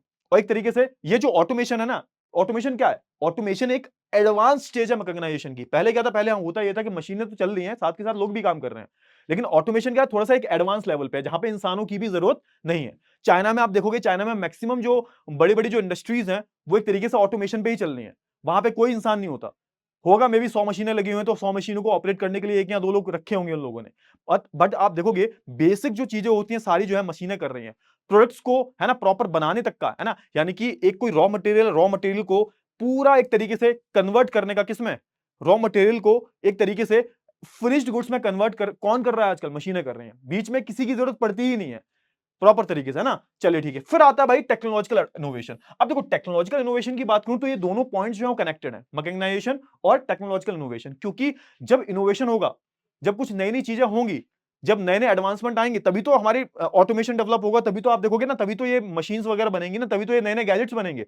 बिना टेक्नोलॉजी इनोवेशन के, बिना इनोवेशन के ये सब कैसे हो सकता, नहीं हो सकता। तो आप देखोगे ये जो लोग होते हैं, जो मॉडर्न लार्ज स्केल इंडस्ट्रीज जो होती हैं, ये हमेशा, इनकी आर&डी टीम होती है, पूरी रिसर्च एंड डेवलपमेंट टीम होती है, जो हमेशा क्या करती रहती है, रिसर्च करती रहती है। और इनका मेन एम क्या होता है, कि इनका मेन एम यही होता है, कॉस्ट कटिंग करनी है, वेस्टेज को कम करना है, और प्रॉफिट को मैक्सिमाइज करना है। उसके लिए ये लोग क्या करते रहते हैं, कॉन्टिन्यूसली देखोगे ये इनोवेशन पे काम करते रहते हैं। इनकी जो आर&डी वाली टीम होती है, ये हमेशा कुछ ना कुछ नया करने की सोचती रहती है, ताकि फ्यूचर में प्रॉफिट और ज्यादा मैक्सिमम हो, है ना। एक तरीके से आप देखोगे हम वेस्ट को एलिमिनेट करें, जितना अभी वेस्ट हो रहा है, क्वालिटी कंट्रोल करें, पॉल्यूशन को कॉम्बैट करें, क्योंकि पॉल्यूशन भी एक बहुत बड़ा चैलेंज है, कि भाई कोई मैन्युफैक्चरिंग इंडस्ट्री पॉल्यूशन बहुत ज्यादा करते हैं, एयर पॉल्यूशन बहुत करती है, वाटर पॉल्यूशन बहुत करती है ना, और ज्यादा एफिशिएंटली जो है काम करें। तो इसके लिए आप देखोगे ये इनोवेशन पे काम करते रहते हैं। और ये फिर पॉइंट आता है हमारा ऑर्गेनाइजेशनल स्ट्रक्चर। ऑर्गेनाइजेशनल स्ट्रक्चर क्या होता है, और इसका हम बात करें, और एक टर्म और इस्तेमाल हुआ है, स्ट्रेटिफिकेशन। स्ट्रेटिफिकेशन का मतलब होता है एक तरीके से लेयरिंग कर देना किसी चीज की। आपने मे भी हो सकता है कि आपके घर में बहुत सारे जो लोग होंगे वो मैन्युफैक्चरिंग यूनिट पे काम करते होंगे। जैसे मेरे जो अंकल थे वो काम करते थे होंडा कंपनी में। होंडा कंपनी में जो गाड़ियां बनाते हैं ना, गाड़ियां बनाई जाती हैं, वो वाली होंडा, है ना, टू व्हीलर नहीं, फोर व्हीलर वाली की बात कर रहा हूं मैं। अब वहां पे क्या होता है, वहां पे प्रॉपर तरीके से जो पूरा ऑर्गेनाइजेशन है उसका पूरा स्ट्रक्चर्ड है, स्ट्रक्चर्ड ऑर्गेनाइजेशन है, ऊपर से लेके नीचे तक पूरी लेयरिंग है, इसको हम स्ट्रेटिफिकेशन बोल रहे हैं। सबको पता है क्या करना है, ऊपर से ऑर्डर आता है, पूरा जो काम चलता है ना वो सिस्टमैटिक वे में चलता है। इवन किसी भी ऑर्गेनाइजेशन की बात करूं, इवन मैं लाइक फिजिक्स वाला की भी बात कर लूं, तो यहाँ पे भी हर काम क्या है, तरीके से होता है, स्ट्रक्चर्ड फॉर्मेट में होता है, सबको अपना टास्क पता है ना। एक तरीके से आप देखोगे कि सबको अपना पता होता है क्या करना है क्या नहीं करना, है ना। सब यहाँ पर आपको सबका सब में स्पेशलाइजेशन है, सबको कोई ना कोई कंट्रोल कर रहा है, सबके ऊपर कोई ना कोई बैठा हुआ है, 10 लोग काम कर रहे हैं, इनका सुपरवाइजर है, सुपरवाइजर का भी मैनेजर होता है, मैनेजर का भी मैनेजर होता है ना। फिर आप देखोगे टीम लीडर होता है, टीम लीडर के ऊपर फिर आप देखोगे बहुत सारी एक लेयरिंग होती है पूरी, है ना, सीईओ लेवल तक, पूरी सीईओ लेवल तक। और सबसे बड़ा कौन होता है? सबसे बड़ा होता है सीईओ, और सीईओ को सब रिपोर्ट करते हैं। तो ये सारा क्या है साहब? ये पूरा जो एक तरीके से आपको पूरा यहाँ पे डिवीजन देखने को मिलता है लेबर का। अब सब सोच के देखो, अगर आप जैसे किसी कंपनी में जॉब लगती है, तो जॉब लगेगी तो वहां पे सेल्स डिपार्टमेंट अलग होता है, मार्केटिंग डिपार्टमेंट अलग होता है, फाइनेंस डिपार्टमेंट अलग होता है, ठीक है ना, टैक्स डिपार्टमेंट अलग होता है। तो ये क्या है? ये सर डिवीजन ऑफ लेबर हो गया। अब इनका भी कोई ना कोई हेड होता है। अब ये सब किसको रिपोर्ट करते हैं? सीईओ को रिपोर्ट करते हैं। तो ये क्या है सर? ये प्रॉपर तरीके से आप देखोगे, ये यहां पर एक तरीके से स्ट्रक्चर बोलते हैं इसको, ऑर्गेनाइजेशनल स्ट्रक्चर बोलते हैं, कि हर चीज जो है सिस्टमैटिक वे में है, सबको पता है क्या करना है, सबको अपने टास्क पता है। और एक तरीके से यहां पर एक ना, ये इस पूरी चीज को क्या बोलते हैं? बोलते हैं इसको एग्जीक्यूटिव ब्यूरोक्रेसी, है ना। इसको हम इसी चीज को हम क्या बोलते हैं? एग्जीक्यूटिव ब्यूरोक्रेसी बोलते हैं। कि जहां पर आप देखोगे कि लोग बैठे हुए हैं और उनको पता है क्या करना है, सबको अपने टास्क पता होते हैं। और याद रखना, कंपनी जो होती है ना, हमेशा क्या है? कंपनी भी एक आर्टिफिशियल पर्सन है, कंपनी का कोई ओनर नहीं होता, कंपनी के प्रमोटर होते हैं। समझ में आया ना? तो ये यहां पे इसका मतलब हो गया ऑर्गेनाइजेशनल स्ट्रक्चर का। बड़ी बड़े अमाउंट में कैपिटल लगी है, हजारों लाखों एम्प्लॉय। सोच के देखो ना, रिलायंस की हम बात करें तो रिलायंस में तो 1 लाख से ऊपर एम्प्लॉयज हैं। रिलायंस कंपनी की बात कर रहा हूं मैं। अब 1 लाख एम्प्लॉयज को कैसे मैनेज किया जाएगा? जब तक प्रॉपर स्ट्रक्चर नहीं होगा, तो जब तक प्रॉपर ब्यूरोक्रेसी नहीं हो। हमारे देश को मैनेज कौन करता है? अब जैसे हम ब्यूरोक्रेसी की बात कर रहे हैं, तो तुम सबको आईएएस, आईएफएस, आईपीएस वगैरह बनना होगा। तो हमारे देश को कंट्रोल क्या कौन करता है? यही तो कर रहे हैं। यही जो पूरी ब्यूरोक्रेसी जो है, वही तो पूरा एडमिनिस्ट्रेशन का काम करती है ना। तो वैसे ही थोड़ा सा छोटे लेवल पे सोचो कि जितनी भी बड़ी बड़ी ऑर्गेनाइजेशन है, उसमें भी पूरी ब्यूरोक्रेसी होती है, और ये ब्यूरोक्रेसी जो होती है, यही सारे टास्क को परफॉर्म करवाती है। सिंपल सी बात है, यही पूरे ऑर्गेनाइजेशन का जो एडमिनिस्ट्रेशन है वो मैनेज करती है। ठीक है, क्लियर हुआ? चलिए, बहुत ही बढ़िया। फिर हम बात कर लेते हैं अनइवन ज्योग्राफिकल डिस्ट्रीब्यूशन। इस पॉइंट को थोड़ा सा हम आगे तक खींचेंगे, क्योंकि ये पॉइंट अपने आप में बहुत बड़ा पॉइंट है। यहां पे सिंपल सा बोल रखा है कि कोई भी अगर मैं ऑर्गेनाइजेशन की बात करूं, तो उसमें आपको एक तरीके से एक चीज देखने को मिलती है कि आपको ऑर्गेनाइजेशन हर जगह सेटअप हुई नहीं मिलती। ऐसा नहीं है ना कि कोई भी कंपनी आएगी, कोई भी इंडस्ट्री आएगी, वो कहीं भी सेटअप हो जाएगी। उससे पहले वो बहुत सारे फैक्टर्स को कंसीडर करती है। तभी यहां पे लिखा हुआ है अनइवन ज्योग्राफिकल डिस्ट्रीब्यूशन, यानी कि जितनी भी हमारी मैन्युफैक्चरिंग इंडस्ट्रीज हैं, इनका आपको अनइवन ज्योग्राफिकल डिस्ट्रीब्यूशन देखने को मिलेगा। क्लियर हुआ ना? हाँ, क्योंकि आप देखोगे मैक्सिमम जो इंडस्ट्रीज होती हैं वो कहां पर कंसंट्रेटेड होती हैं? जहां पर पहली बात क्या है? रिच मिनरल्स होते हैं, और जो अदर रिसोर्सेज हैं, अदर जो अमेनिटीज हैं, वो अगर अवेलेबल होती हैं, तभी जो है आप देखोगे कि यहां पे मैन्युफैक्चरिंग इंडस्ट्री सेटअप होती है। याद रखना, ये सिर्फ कितना है सर? तो पूरे वर्ल्ड एरिया की हम बात करें तो वर्ल्ड का सिर्फ, है ना, इवन लेस देन 10%, है ना। ये जो हमारी मैन्युफैक्चरिंग इंडस्ट्रीज है, कहां पर है सर? तो पूरे वर्ल्ड की अगर हम बात करें तो less than 10% of the world land, पूरे दुनिया का जो 10% एरिया है ना, उससे भी कम एरिया में जो है आपको सेटअप होते हुए दिखाई देंगी। और आप देखोगे कि ये जितने भी सेंटर्स हैं, जो 10% एरिया की मैं बात कर रहा हूं, ये एक तरीके से मेजर सेंटर्स हैं सर, है ना। क्योंकि आप देखोगे इकोनॉमी की मैं बात करूं, चाहे मैं पॉलिटिकल पावर की बात करूं, तो वो यहीं से बूम होती है। ऑब्वियस सी बात है, जो सेंटर जहां से पैसा निकल रहा है, जो इकोनॉमिक पावर है, वो एक तरीके से अपने आप पॉलिटिकल पावर तो बनी जाएगी। पैसा पॉलिटिक्स दोनों साथ साथ चलते हैं, समझ में आया ना? हाँ, पैसा पॉलिटिक्स अलग अलग नहीं है, दोनों साथ साथ चलते हैं। तो समझो यहां पे कि ये जो 10% एरिया है, ये एक तरीके से पूरे वर्ल्ड का सेंटर है, इकोनॉमिक सेंटर, पॉलिटिकल सेंटर है। यहां से पूरी दुनिया चल रही है। पूरी दुनिया को चला कौन रहा है? यही सेंटर चला रहे हैं। यही 10% से कम जो एरिया है, पूरी दुनिया का बाकी का 90% एरिया चला रहा है। समझो थोड़ा सा, क्लियर हुआ ना? हाँ ना? फटाफट से बताओ जल्दी से, इतनी चीजें क्लियर हुई? ठीक है सर, बहुत ही अच्छी बात है। अच्छा, अब यहां पे देखोगे, however in terms of the total area covered, अगर मैं मैन्युफैक्चरिंग साइट की बात करूं, यानी कि अब यहां पे थोड़ा सा कंपेयर किया जा रहा है किससे सर? जो हमारा एग्रीकल्चर एरिया है, उसको कंपेयर किया जा रहा है मैन्युफैक्चरिंग एरिया से। तो जितनी भी मैन्युफैक्चरिंग साइट्स हैं, ये बहुत ही कम एरिया में कंसंट्रेटेड है, अगर हम कंपेयर करें एग्रीकल्चर एरिया से।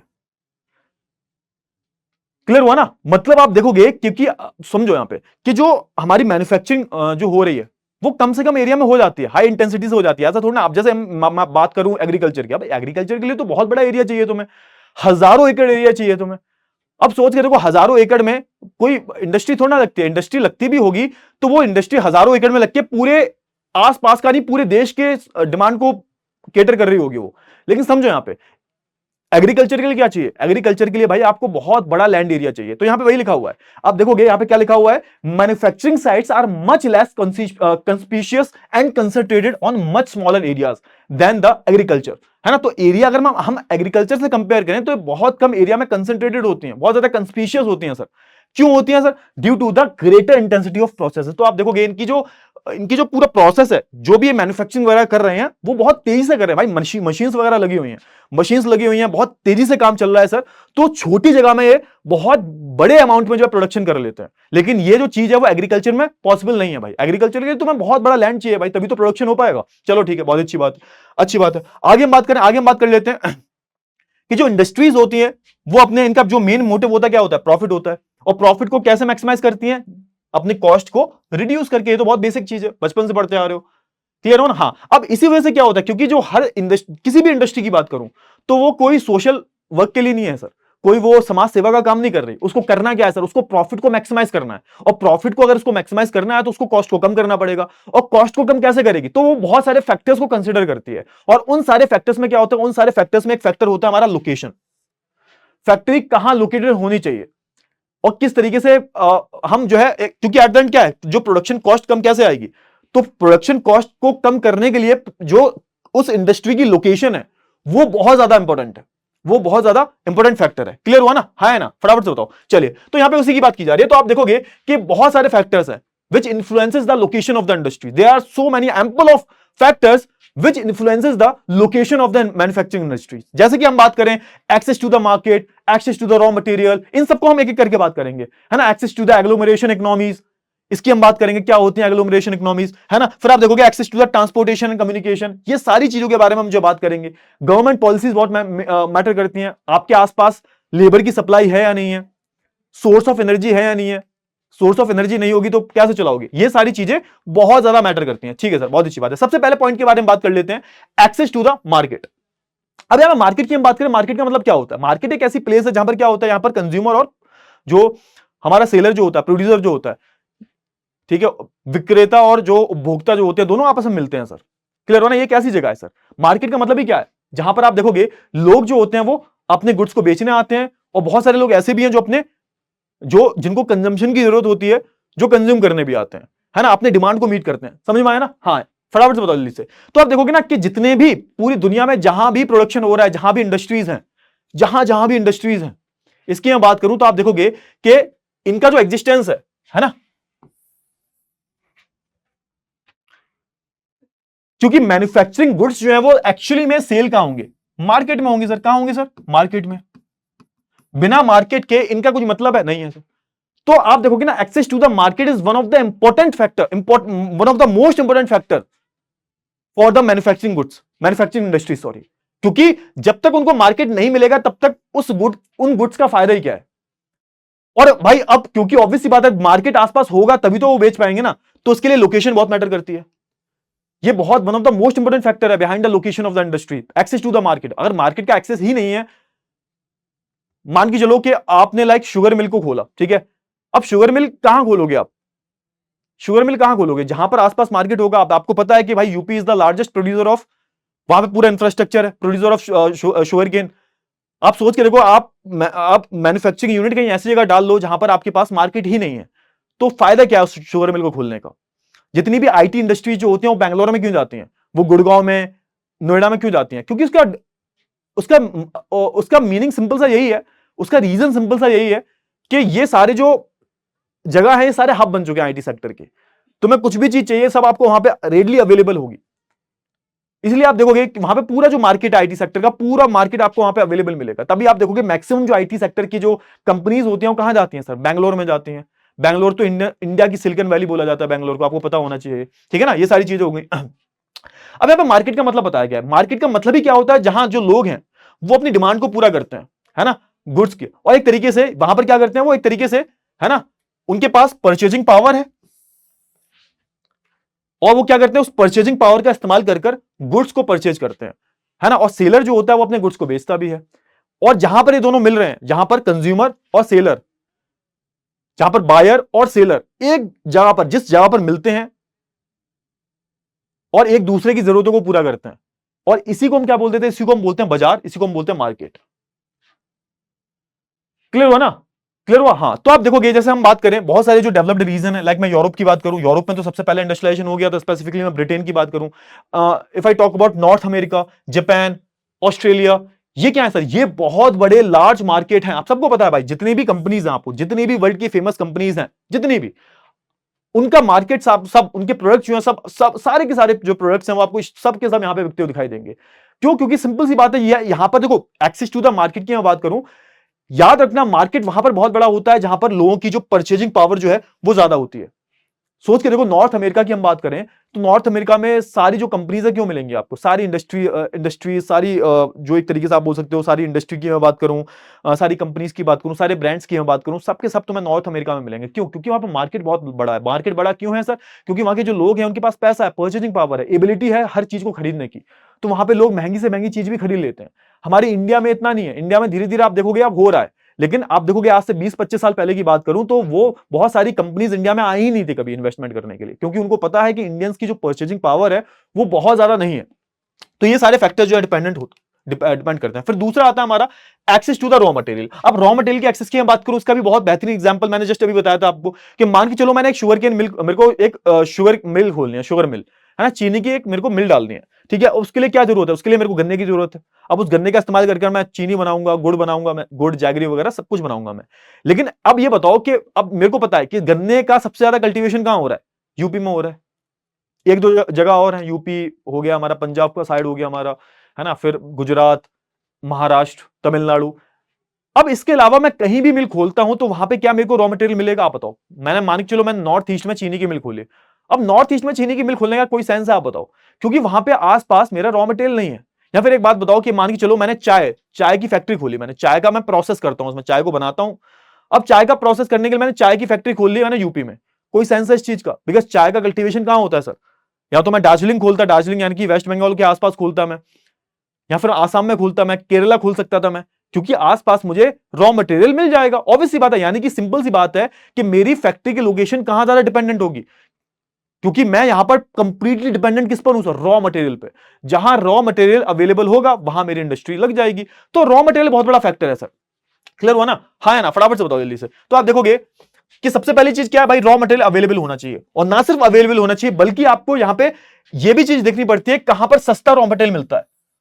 और सस्ता रॉ मटेरियल के अलावा एक चीज और होती है, वो होती है भाई कनेक्टिविटी और ट्रांसपोर्टेशन। कि भाई मान के चलो अवेलेबल है और रॉ मटेरियल अवेलेबल है, बहुत महंगा है तो भी नहीं आप लगाओगे। अगर सस्ता भी मिल रहा है, सब कुछ है, लेकिन वहां पे कनेक्टिविटी अच्छी नहीं है, ट्रांसपोर्टेशन फैसिलिटीज अच्छी नहीं है, तो भी कोई फायदा नहीं है। क्लियर हुआ ना? हाँ, तो आप देखोगे इंडस्ट्रीज, हाँ अब एक चीज और याद रखना कि यहां पे एक दो चीज और मैटर करती हैं। क्या मैटर करता है? आप देखोगे कि जो इंडस्ट्रीज होती हैं जो एक तरीके से है ना चीप, बल्कि और वेट लूजिंग मटेरियल को कैरी करती हैं। अब ये क्या होता है? वेट लूजिंग मटेरियल क्या होता है? जैसे मैं बात करूं वेट लूजिंग मटेरियल का सबसे बेहतरीन एग्जांपल दिया गया है ओर। अब ओर की हम बात करें तो ओर बहुत ज्यादा वेट लूजिंग है सर। वेट लूजिंग कैसे है सर ये? क्योंकि ओर क्या होता है, आयरन ओर की मैं बात करूं तो आयरन ओर एक तरीके से बहुत बड़ी चट्टान है जिसमें बहुत सारी इंप्योरिटीज वगैरह भी है। जैसे मान के चलो ये चट्टान है आपकी, ये बहुत बड़ी चट्टान है, बहुत बड़ा रॉक है ना। अब इसमें क्या है, इसमें आपको पता लगा ये क्या है, एक पूरा ओर है। किसका ओर है सर? आयरन का। इसका मतलब क्या हुआ? इसका मतलब ये हुआ, इसका मतलब ये हुआ कि बहुत बड़ा रॉक है जिसमें आयरन का कंटेंट होगा 60 to 70%। सर बाकी 30% क्या? बाकी 30% है इंप्योरिटीज। अब इसका मतलब क्या है? इसका पूरा प्रोसेस करने के बाद, इसको पूरा प्रोसेस करने के बाद आप देखोगे कि इसका वेट जो है लूज हो जाएगा। यानी कि आप देखोगे कोई ये ऐसे कोई वेट लूजिंग मटेरियल्स क्या होते हैं कि इनका वेट स्टार्टिंग में एज अ रॉ मटेरियल बहुत ज्यादा होता है, लेकिन इनका वेट प्रोसेस करने के बाद ये अपने वेट को लूज कर देते हैं। इसको हम बोलते हैं वेट लूजिंग मटेरियल। जब आप इसमें इंप्योरिटीज वगैरह हटा दोगे, पूरा आयरन निकाल लोगे, तो उसको ऑब्वियस सी बात है वेट लूज हो जाएगा। लेकिन समझो कि आप सोच के देखो तुम्हारा जो रॉ मटेरियल है वो कोई एक ऐसा वेट लूजिंग मटेरियल है, अब उसको आप कहां तक कैरी करोगे? क्योंकि उसमें वजन बहुत ज्यादा होता है ना। आप सोच के देखो गन्ने की हम बात, गन्ना क्या, गन्ना भी वेट लूजिंग है। गन्ना इतना भारी गन्ना आता है, बहुत सारे गन्ने का यूज करते हो, उसके बाद उसमें थोड़ा सा तुम्हें चीनी मिलती है ना, क्योंकि वो भी एक तरीके, क्योंकि देखो जो मैन्युफैक्चरिंग के बाद अपना वेट लूज कर देते हैं उसको हम बोलते हैं वेट लूजिंग इंडस्ट्री या फिर वेट लूजिंग मटेरियल। अब क्योंकि आप देखोगे ना जो वेट लूजिंग मटेरियल होते हैं इनकी जो इंडस्ट्रीज होंगी वो आसपास ही होती हैं, या फिर कोई ऐसे गुड्स जो एक तरीके से पेरिशेबल सड़ जाते हैं, सड़गल जाते हैं। फॉर एग्जांपल मैं बात करूं, है ना, ये जो डेयरी होती हैं, अब डेयरी की हम बात करें, आप देखोगे बहुत बड़ी बड़ी जो डेयरीज होती हैं, ऐसा नहीं है कि भाई भैंस कहीं और है, भैंस या फिर जो भी कैटल्स वगैरह है वो बहुत दूर है और डेयरी कहीं और है जहां पे प्रोसेस किया जाता है दूध को। दोनों पास पास होते हैं, क्योंकि उनको पता है कि डेयरी जो है, दूध जो है, मिल्क प्रोडक्ट्स की हम बात करें, पेरिशेबल होते हैं, एक दिन में, 1.5 दिन में खराब हो जाते हैं, मैक्सिमम 2 दिन में खराब हो जाते हैं। तो वहां पर क्या होगा, वहां पर भी आप देखोगे कि लोकेशन जो होगी वो रॉ मटेरियल के आसपास ही होगी। यहां पे रॉ मटेरियल क्या है? दूध है। अब समझो यहाँ पे वही बोला जा रहा है कि आप देखोगे कि बहुत सारे फैक्टर्स होते हैं, इनमें से ये भी एक फैक्टर है कि भाई जो चीप, जो बल्की गुड्स होते हैं, जो वेट लूजिंग गुड्स होते हैं, उनकी लोकेशन कहां होती है? उनकी लोकेशन जो रॉ मटेरियल का सोर्स है उसके आसपास होती है। फॉर एग्जांपल स्टील की मैं बात करूं, स्टील वही आयरन ओर से स्टील बनती है, ठीक है। शुगर की मैं बात करूं, सीमेंट इंडस्ट्री की बात करूं, और फिर दूसरा क्या बताया गया? दूसरा बताया गया पेरिशेबिलिटी भी मैटर करती है। पेरिशेबिलिटी मतलब जो गुड्स जो आप देखोगे जो पेरिशेबल होते हैं, जो खराब हो जाते हैं, है ना। तो इनमें भी आप देखोगे ये जो फैक्ट्रीज होती हैं, या पेरिशेबिलिटी जो होती है, ये भी एक फैक्टर है। ये हम बात करते हैं इंडस्ट्री की लोकेशन में। जैसे में बहुत सारे जो एग्रो प्रोसेसिंग जो होती है, यानी कि एग्रीकल्चर जो गुड्स होते हैं उनको प्रोसेस किया जाता है, या फिर जो बहुत सारे जो डेयरी प्रोडक्ट्स जो होते हैं, इनको भी आप देखोगे जो मिल्क सप्लाई वगैरह करते हैं, आप देखोगे ये हमेशा जो है एक तरीके से फार्म के पास ही होते हैं। क्लियर हुआ? फार्म के आसपास ही इनको देखने को, प्रोसेस, इनकी जो प्रोसेस इंडस्ट्री जो है वो फार्म के आसपास ही आपको देखने को मिलेगी। अब है अगला है access to the labour supply. अब किसी भी इंडस्ट्री को आगे बढ़ाने के लिए लेबर चाहिए नहीं चाहिए? बिल्कुल चाहिए सर। बिना लोग ही नहीं मिलेंगे तो फिर कैसे काम चलेगा? अब लेबर की हम बात करते हैं तो लेबर बहुत इंपॉर्टेंट फैक्टर है भाई। आपने पता चला कि आपने अपना जो शुगर मिल है वो नॉर्थ ईस्ट में खोल लिया, वहां पे कोई काम ही नहीं जानता, वहां पे कोई लेबर मिल ही नहीं रहा, क्योंकि लेबर को तो चाय का काम आता था, क्योंकि नॉर्थ ईस्ट में चाय का प्रोडक्शन ज्यादा होता है। लेकिन आपने चीनी का मिल खोला, चीनी शुगर मिल खोल लिया आपने। समझो थोड़ा सा कि जब एक तरीके से आप देखोगे ना, लेबर सप्लाई क्या है, लेबर सप्लाई की हम बात करें, it is one of the most important factor in the location of industries. जैसे आप देखोगे बहुत सारी मैन्युफैक्चरिंग में क्या होता है, बहुत सारी मैन्युफैक्चरिंग में आपको स्किल्ड लेबर की जरूरत पड़ती है। बहुत सारी मैन्युफैक्चरिंग में किसकी जरूरत पड़ती है आपको? बहुत सारी मैन्युफैक्चरिंग में आपको अनस्किल्ड या फिर सेमी स्किल्ड लेबर की जरूरत पड़ती है। जैसे मैं एग्जांपल देता हूं आपको कि मैक्सिमम इंडस्ट्रीज जो है आईटी सेक्टर की, वो बैंगलोर में। क्यों है सर? क्योंकि बैंगलोर में पूरा इकोसिस्टम बना हुआ है, पूरा इकोसिस्टम है भाई आईटी टेक का। तो कोई भी इंडस्ट्री आती है तो उनको पता है कि यहां पर तो हमें कोई भी, अब यहां पे लेबर कौन है? यहां पे लेबर है टेकीज, जो बीटेक पास है, जो आईटी सेक्टर्स हैं, तो वो काम करेंगे, तो आपको इजीली वहां पे मिल जाएंगे। आप सोच के देखो, कहीं सूरत में आप जाओगे, सूरत में आपको कोई आईटी इंजीनियर मिलेगा? नहीं मिलेगा। ऑब्वियस सी बात है, सारे इंजीनियर कहां गए हैं? सारे इंजीनियर नोएडा में है, गुड़गांव में है, बेंगलोर में है, हैदराबाद में है। तो उनको पता है कि कहां से उनको मिलेगा। तो समझो यहां पे कि ये बहुत इंपॉर्टेंट फैक्टर होता है। अब हुआ क्या? अब जैसे जैसे टेक्नोलॉजी आगे बढ़ी है, जैसे जैसे ऑटोमेशन आया है, वैसे वैसे आप देखोगे कि ये जो डिपेंडेंसी जो थी लेबर पर जो डिपेंडेंसी जो थी, जो एक्चुअल में, जो स्पेसिफिकली मैं बात करूं मैन्युफैक्चरिंग, जो मैनुअल लेबर जो थी, जो मैन्युफैक्चरिंग का एक्चुअल में जो काम था, उस पर डिपेंडेंसी कम हो गई है। कब से सर? जब से ऑटोमेशन वगैरह आया है। यानी कि आप देखोगे बहुत सारे जो लोग हैं, लेबर जो है वो अनएम्प्लॉयड हो गई है, क्योंकि पहले जो काम वो मैनुअली करते थे, हाथों से करते थे, आज वो कैसे किया जा रहा है सर? आज वो मशीनों से किया जा रहा है। तो एक तरीके से आप बोल सकते हो आज के टाइम पर जैसे जैसे टेक्नोलॉजी बढ़ती जा रही है, वैसे वैसे जो एक तरीके से डिपेंडेंसी जो थी वो कम होती जा रही है सर। क्लियर हुआ? चलिए आगे बढ़ते हैं भाई। Access to the source of energy. अब ये सोर्स ऑफ एनर्जी क्या है सर? सोर्स ऑफ एनर्जी क्या है कि कोई भी इंडस्ट्री अगर काम कर रही है, वहां पे जो भी मशीनें लगी हुई हैं, जो भी टेक्नोलॉजी का यूज कर रहे हो, वो विदाउट एनर्जी काम नहीं करेंगी सर। यानी कि आप देखोगे कि भाई जितनी भी बड़ी बड़ी इंडस्ट्रीज होती हैं, उनको क्या चाहिए होता है? उनको चलाने के लिए, कॉन्टिन्यूसली चलाने के लिए पावर चाहिए होती है। और पावर कैसे मिलेगी? कि आप अगर सोर्स ऑफ एनर्जी के आसपास होगे तभी तो पावर मिलेगी ना। जहां पे आपको एश्योरिटी दी जा रही है कि आपके आसपास प्रॉपर तरीके से आपको पावर सप्लाई मिलेगी सर। पावर सप्लाई मिलेगी मतलब आपको जो है बिजली मिलेगी 24 घंटे। क्योंकि आप देखते हो ना, जहां पे इंडस्ट्रीज होती हैं उनका मेन क्या होता है? उनका मेन यही होता है कि भाई देखो, पावर तो होनी ही होनी चाहिए, पावर सप्लाई होनी ही होनी चाहिए। और मैं किसी भी इंडस्ट्री की बात करूं, चाहे मैं एल्यूमिनियम इंडस्ट्री की बात कर लूं, चाहे मैं कॉपर इंडस्ट्री की बात करूं, चाहे मैं आयरन ओर इंडस्ट्री की बात कर लूं, चाहे मैं शुगर मिल की बात कर लूं, तो यहां पर आपको उसको चलाने के लिए, कॉन्टिन्यूसली चलाने के लिए एक तरीके से क्या चाहिए होगा सर? आपको कॉन्टिन्यूसली सप्लाई चाहिए होगी एनर्जी की। क्लियर हुआ ना? हाँ है ना? फटाफट से बताओ जल्दी से। और अगर मैं सप्लाई की बात करता हूं तो आप देखोगे आजकल हम, है ना, कोल से भी एनर्जी निकालते हैं। कोल से पहले की बात करें, पहले हम बहुत कोल का इस्तेमाल ज्यादा करते थे, कोयला से हम बिजली बनाते थे। लेकिन आज के टाइम पर आप देखोगे हमने बहुत सारे डैम्स बना दिए, तो उससे हम हाइड्रो इलेक्ट्रिसिटी लेते हैं, है ना। न्यूक्लियर पावर से हम आजकल इलेक्ट्रिसिटी लेते हैं। न्यूक्लियर पावर जो होती है वो लंबे समय तक हमें इलेक्ट्रिसिटी देता है। तो ये सारी जो चीजें हमने इस्तेमाल करना शुरू करी है जब से इंडस्ट्रियलाइजेशन होना शुरू हुआ है। क्लियर हुआ? चलिए अब आगे आता है, आगे हमारा पॉइंट आता है access to the transportation and communication facilities. अब ये one of the most important factor है sir, access to the transportation and communication facilities. अब कोई भी इंडस्ट्रीज आप लगाते हो, जब तक कनेक्टिविटी नहीं है, ट्रांसपोर्टेशन नहीं है, प्रॉपर कम्युनिकेशन नहीं है। अब आप सोच के देखो, आप हिमाचल के, उत्तराखंड के, अरुणाचल प्रदेश के रिमोट एरिया में आप इंडस्ट्री सेटअप करते हो, कोई सेंस है इस चीज का? नहीं। देखो आप सोच के देखो, वहां पे अगर सब कुछ आपको मिल रहा है लेकिन ट्रांसपोर्टेशन फैसिलिटीज अवेलेबल नहीं है, तो आप अपने गुड्स को जो आप मैन्युफैक्चरिंग कर रहे हो उसको एक जगह से दूसरी जगह कैसे ले जाओगे? ये बताओ। तो ये मैटर करता नहीं करता? वो प्रॉपर कम्युनिकेशन नहीं है वहां पे, कोई भी, है ना, टावर नहीं लगा वहां पे, कोई भी टावर, नेटवर्क टावर है ही नहीं वहां पे। कैसे बात करोगे? कैसे कम्युनिकेट करोगे? है ना, इंटरनेट नहीं है, कैसे करोगे सर? ये सारी जो चीजें होनी चाहिए। क्लियर हुआ ना? हाँ। तो आप देखोगे अगर स्पीडी और एफिशिएंट ट्रांसपोर्टेशन फैसिलिटीज हैं, रॉ मटेरियल को कैरी करने के लिए फैक्ट्री से मार्केट तक, और एक तरीके से आप देखोगे कि मार्केट तक उनको जितना जल्दी हो सके उतना जल्दी पहुंचाया जाएगा। तो आप देखोगे ये क्या होगा, ये एक तरीके से बहुत ज्यादा जरूरी है किसी भी इंडस्ट्रीज के डेवलपमेंट के। आप कोई भी डेटा उठा के देख लो, पिछले 100 साल का डेटा उठा के देख लो, जिस कंट्री ने अपने ट्रांसपोर्टेशन इंफ्रास्ट्रक्चर को स्ट्रांग किया है, उस कंट्री का इंडस्ट्रियलाइजेशन बूम पर गया है। और आज के टाइम पर हमारा भी तो यही फोकस है ना यार। जो नितिन गडकरी भाई साहब जो है वो क्या बोलते हैं, ये तो बोलते हैं कि जिन देशों की सड़कें अच्छी होती हैं, कम्युनिकेशन स्ट्रांग होता है, उनमें अपने आप ही, उन इकोनॉमीज में अपने आप ही बूम आ जाता है। जितने भी तुम डेवलप्ड कंट्रीज की बात कर लो, उनमें आपको एक चीज सिमिलर मिलेगी, दे ऑल हैव गुड और एक्सीलेंट रोड इंफ्रास्ट्रक्चर फैसिलिटीज और ट्रांसपोर्टेशन फैसिलिटीज। क्लियर हुआ ना? तो ये होनी बहुत ज्यादा जरूरी है। क्लियर हुआ ना? चलिए, बहुत ही बढ़िया। और हाँ, फिर यहां पे क्या आता है, अब ऑब्वियसली बात है कि ट्रांसपोर्टेशन के होने से कुछ नहीं होता, उसके अलावा फिर यहां पे ये भी मैटर करता है, कॉस्ट क्या आएगी। क्योंकि ट्रांसपोर्टेशन की, आप अपनी इंडस्ट्री को ऐसी जगह सेटअप कर रहे हो जहां पर ट्रांसपोर्टेशन की कॉस्ट बहुत ज्यादा है, तो कोई फायदा नहीं है सर। आप यहां पे देखते तो ना कि भाई लोकेशन आप वहीं देखोगे जहां पर ट्रांसपोर्टेशन कॉस्ट बहुत कम आए। जैसे मैं वेस्टर्न यूरोप की बात करूं, वेस्टर्न यूरोप हो गया हमारा, जो ईस्ट नॉर्थ अमेरिका हो गया, ये क्योंकि बहुत डेवलप्ड है, यहां पे आपको बहुत ही हाईली डेवलप्ड ट्रांसपोर्टेशन सिस्टम मिलेगा। और आप देखोगे कि इससे क्या होता है, इससे होता यह है कि मैक्सिमम जो इंडस्ट्रीज होती हैं वो यहां पर अपने मैन्युफैक्चरिंग यूनिट को सेटअप करने में इंटरेस्टिंग होती हैं। तो आप देखोगे कि जो मॉडर्न लार्जर इंडस्ट्री है वो एक तरीके से इनसेपरेबल है, उनको आप सेपरेट कर ही नहीं कर सकते ट्रांसपोर्टेशन से। ट्रांसपोर्टेशन सिस्टम में एक तरीके से आप बोल सकते हो एफिशिएंट होना जरूरी है ही है, अगर आपको अपने इकोनॉमी का जो है डेवलपमेंट करना है। क्लियर हुआ ना? हाँ ना? फटाफट से बताओ जल्दी से। और एक चीज और, लास्ट वाला पॉइंट बहुत इंपॉर्टेंट है। अब ये देखो, लास्ट वाला पॉइंट पढ़ो, improvement in transportation led to the integrated economic development. अच्छा, अब ये बहुत जरूरी है। अब सोच के देखो कि पहले ट्रांसपोर्टेशन का डेवलपमेंट नहीं था। जब ट्रांसपोर्टेशन का डेवलपमेंट नहीं था तो जहां जहां शहर है वहां वहां अच्छा आपको ट्रांसपोर्टेशन फैसिलिटीज दिखाई दे रही हैं, तो डेवलपमेंट भी वहीं हो रहा है। लेकिन अगर हम गांव तक एकदम रीजनल डेवलपमेंट कर देंगे तो यहां पे क्या होगा, यहां पर होगा ये कि जब रीजनल डेवलपमेंट हो जाएगा तो एक तरीके से यहां पर है ना इंटीग्रेटेड इकोनॉमिक डेवलपमेंट होगा। यानी कि अब तक क्या था, अब तक सिर्फ शहर ही डेवलप हो रहे थे, जो डेवलपमेंट था वो बहुत ज्यादा लिमिटेड था, शहरों तक ही था, क्योंकि शहरों में ही वो सारी फैसिलिटीज अवेलेबल थी।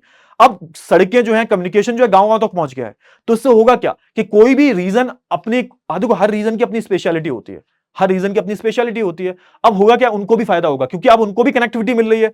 तो अब जो रीजनल जितने भी प्लेयर्स हैं वो भी क्या कर सकेंगे, वो भी एक तरीके से इस गेम में आ सकेंगे, वो भी अच्छे से एक तरीके से मैन्युफैक्चरिंग कर सकेंगे सर वो, है ना। जो भी रीजन, अब जैसे हर चीज की, हर एक रीजन की अपनी एक स्पेशलिटी होती है, लेकिन जब तक उनको कनेक्टिविटी नहीं मिलेगी तब तक वो क्या करेंगे बेचारे। तो इससे क्या होगा, अगर हम ट्रांसपोर्टेशन को अच्छे से डेवलप कर देते हैं तो इससे हमारी एक इंटीग्रेटेड इकोनॉमिक डेवलपमेंट होगा, और जो हमारा रीजनल स्पेशलाइजेशन है मैन्युफैक्चरिंग में, इसको भी बूम मिलेगा।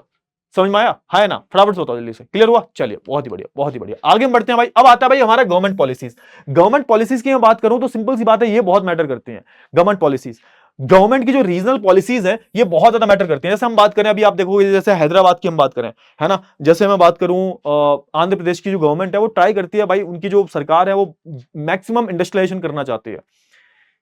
गुजरात की गवर्नमेंट की हम बात करें तो वो चाहती है कि हमारे देश, हमारे स्टेट में बहुत सारी कंपनीज इन्वेस्टमेंट करें। अब तो जो यूपी गवर्नमेंट है वो भी चाहती है कि मैक्सिमम क्या हो, मैक्सिमम ज्यादा से ज्यादा कंपनीज आके इन्वेस्टमेंट करें, और इसके लिए गवर्नमेंट बहुत सारे पर्क्स वगैरह देती है, पर्क्स देती है, सब्सिडीज देती है।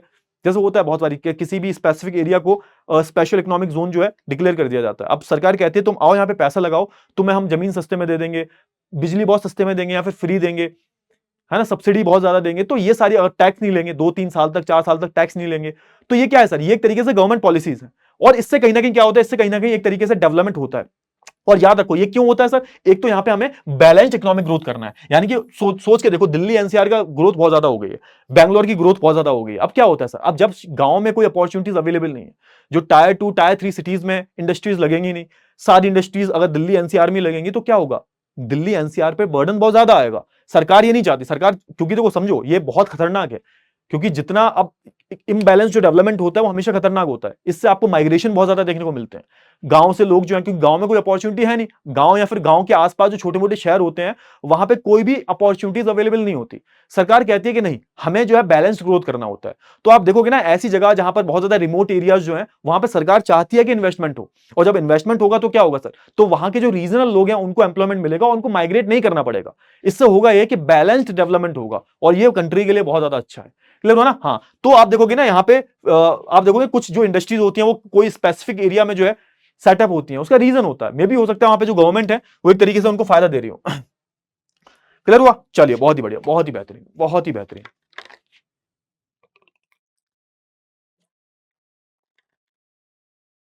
आगे बढ़ते हैं, हम आगे बढ़ते हैं। आगे बात कर लेते हैं बहुत ही इंपॉर्टेंट फैक्टर के बारे में। आप देखो, बहुत थोड़ा सा लंबा टॉपिक आई नो, बट कोई बात नहीं, ज्यादा बड़ा बचा नहीं है। ठीक है ना? हम बात कर लेते हैं access to the agglomeration economies और लिंक बिटवीन द इंडस्ट्री। आप सबसे पहले समझो कि ये एग्लोमरेशन इकोनॉमीज होता क्या है सर? एग्लोमरेशन इकोनॉमीज होता क्या है? होता क्या है? आपने देखा होगा, एक मैं बहुत ही बढ़िया से एग्जांपल से बताता हूं। एग्लोमरेशन का मतलब होता है एक तरीके से लिंक जो होते हैं जो आपकी इंडस्ट्री से रिलेटेड है। मैं आपको एग्जांपल देता हूं। मैं अपनी बात करूं, मेरे जो मामा जी हैं, ठीक है, तो फुटवियर इंडस्ट्री में है। तो एक बार ना वो मेरे को लेके गए थे आगरा। अब आगरा वो जहां पर लेके गए ना मेरे को, तो वहां पे फुटवियर से रिलेटेड आपको एक ही जगह पर कम से कम 4 से 5 किलोमीटर की रेडियस में आपको बहुत सारी इंडस्ट्रीज दिखाई देंगी। छोटी बड़ी, है ना, बहुत ज्यादा छोटी, मीडियम लेवल की, हर एक इंडस्ट्री दिखाई देंगी जो जूते बनाने से लेके उसका मार्केटिंग करने तक का सारा जो सेटअप है आपको वहीं मिलेगा, एक जगह पर आपको मिलेगा। तो यहां पे मैंने उनसे पूछा मामा से कि मामा एक बात बताओ कि यहाँ पे ये सारी इंडस्ट्रीज पास पास ही क्यों है, एक दूसरे के कॉम्पिटिटर हैं, ये पास पास ही क्यों है?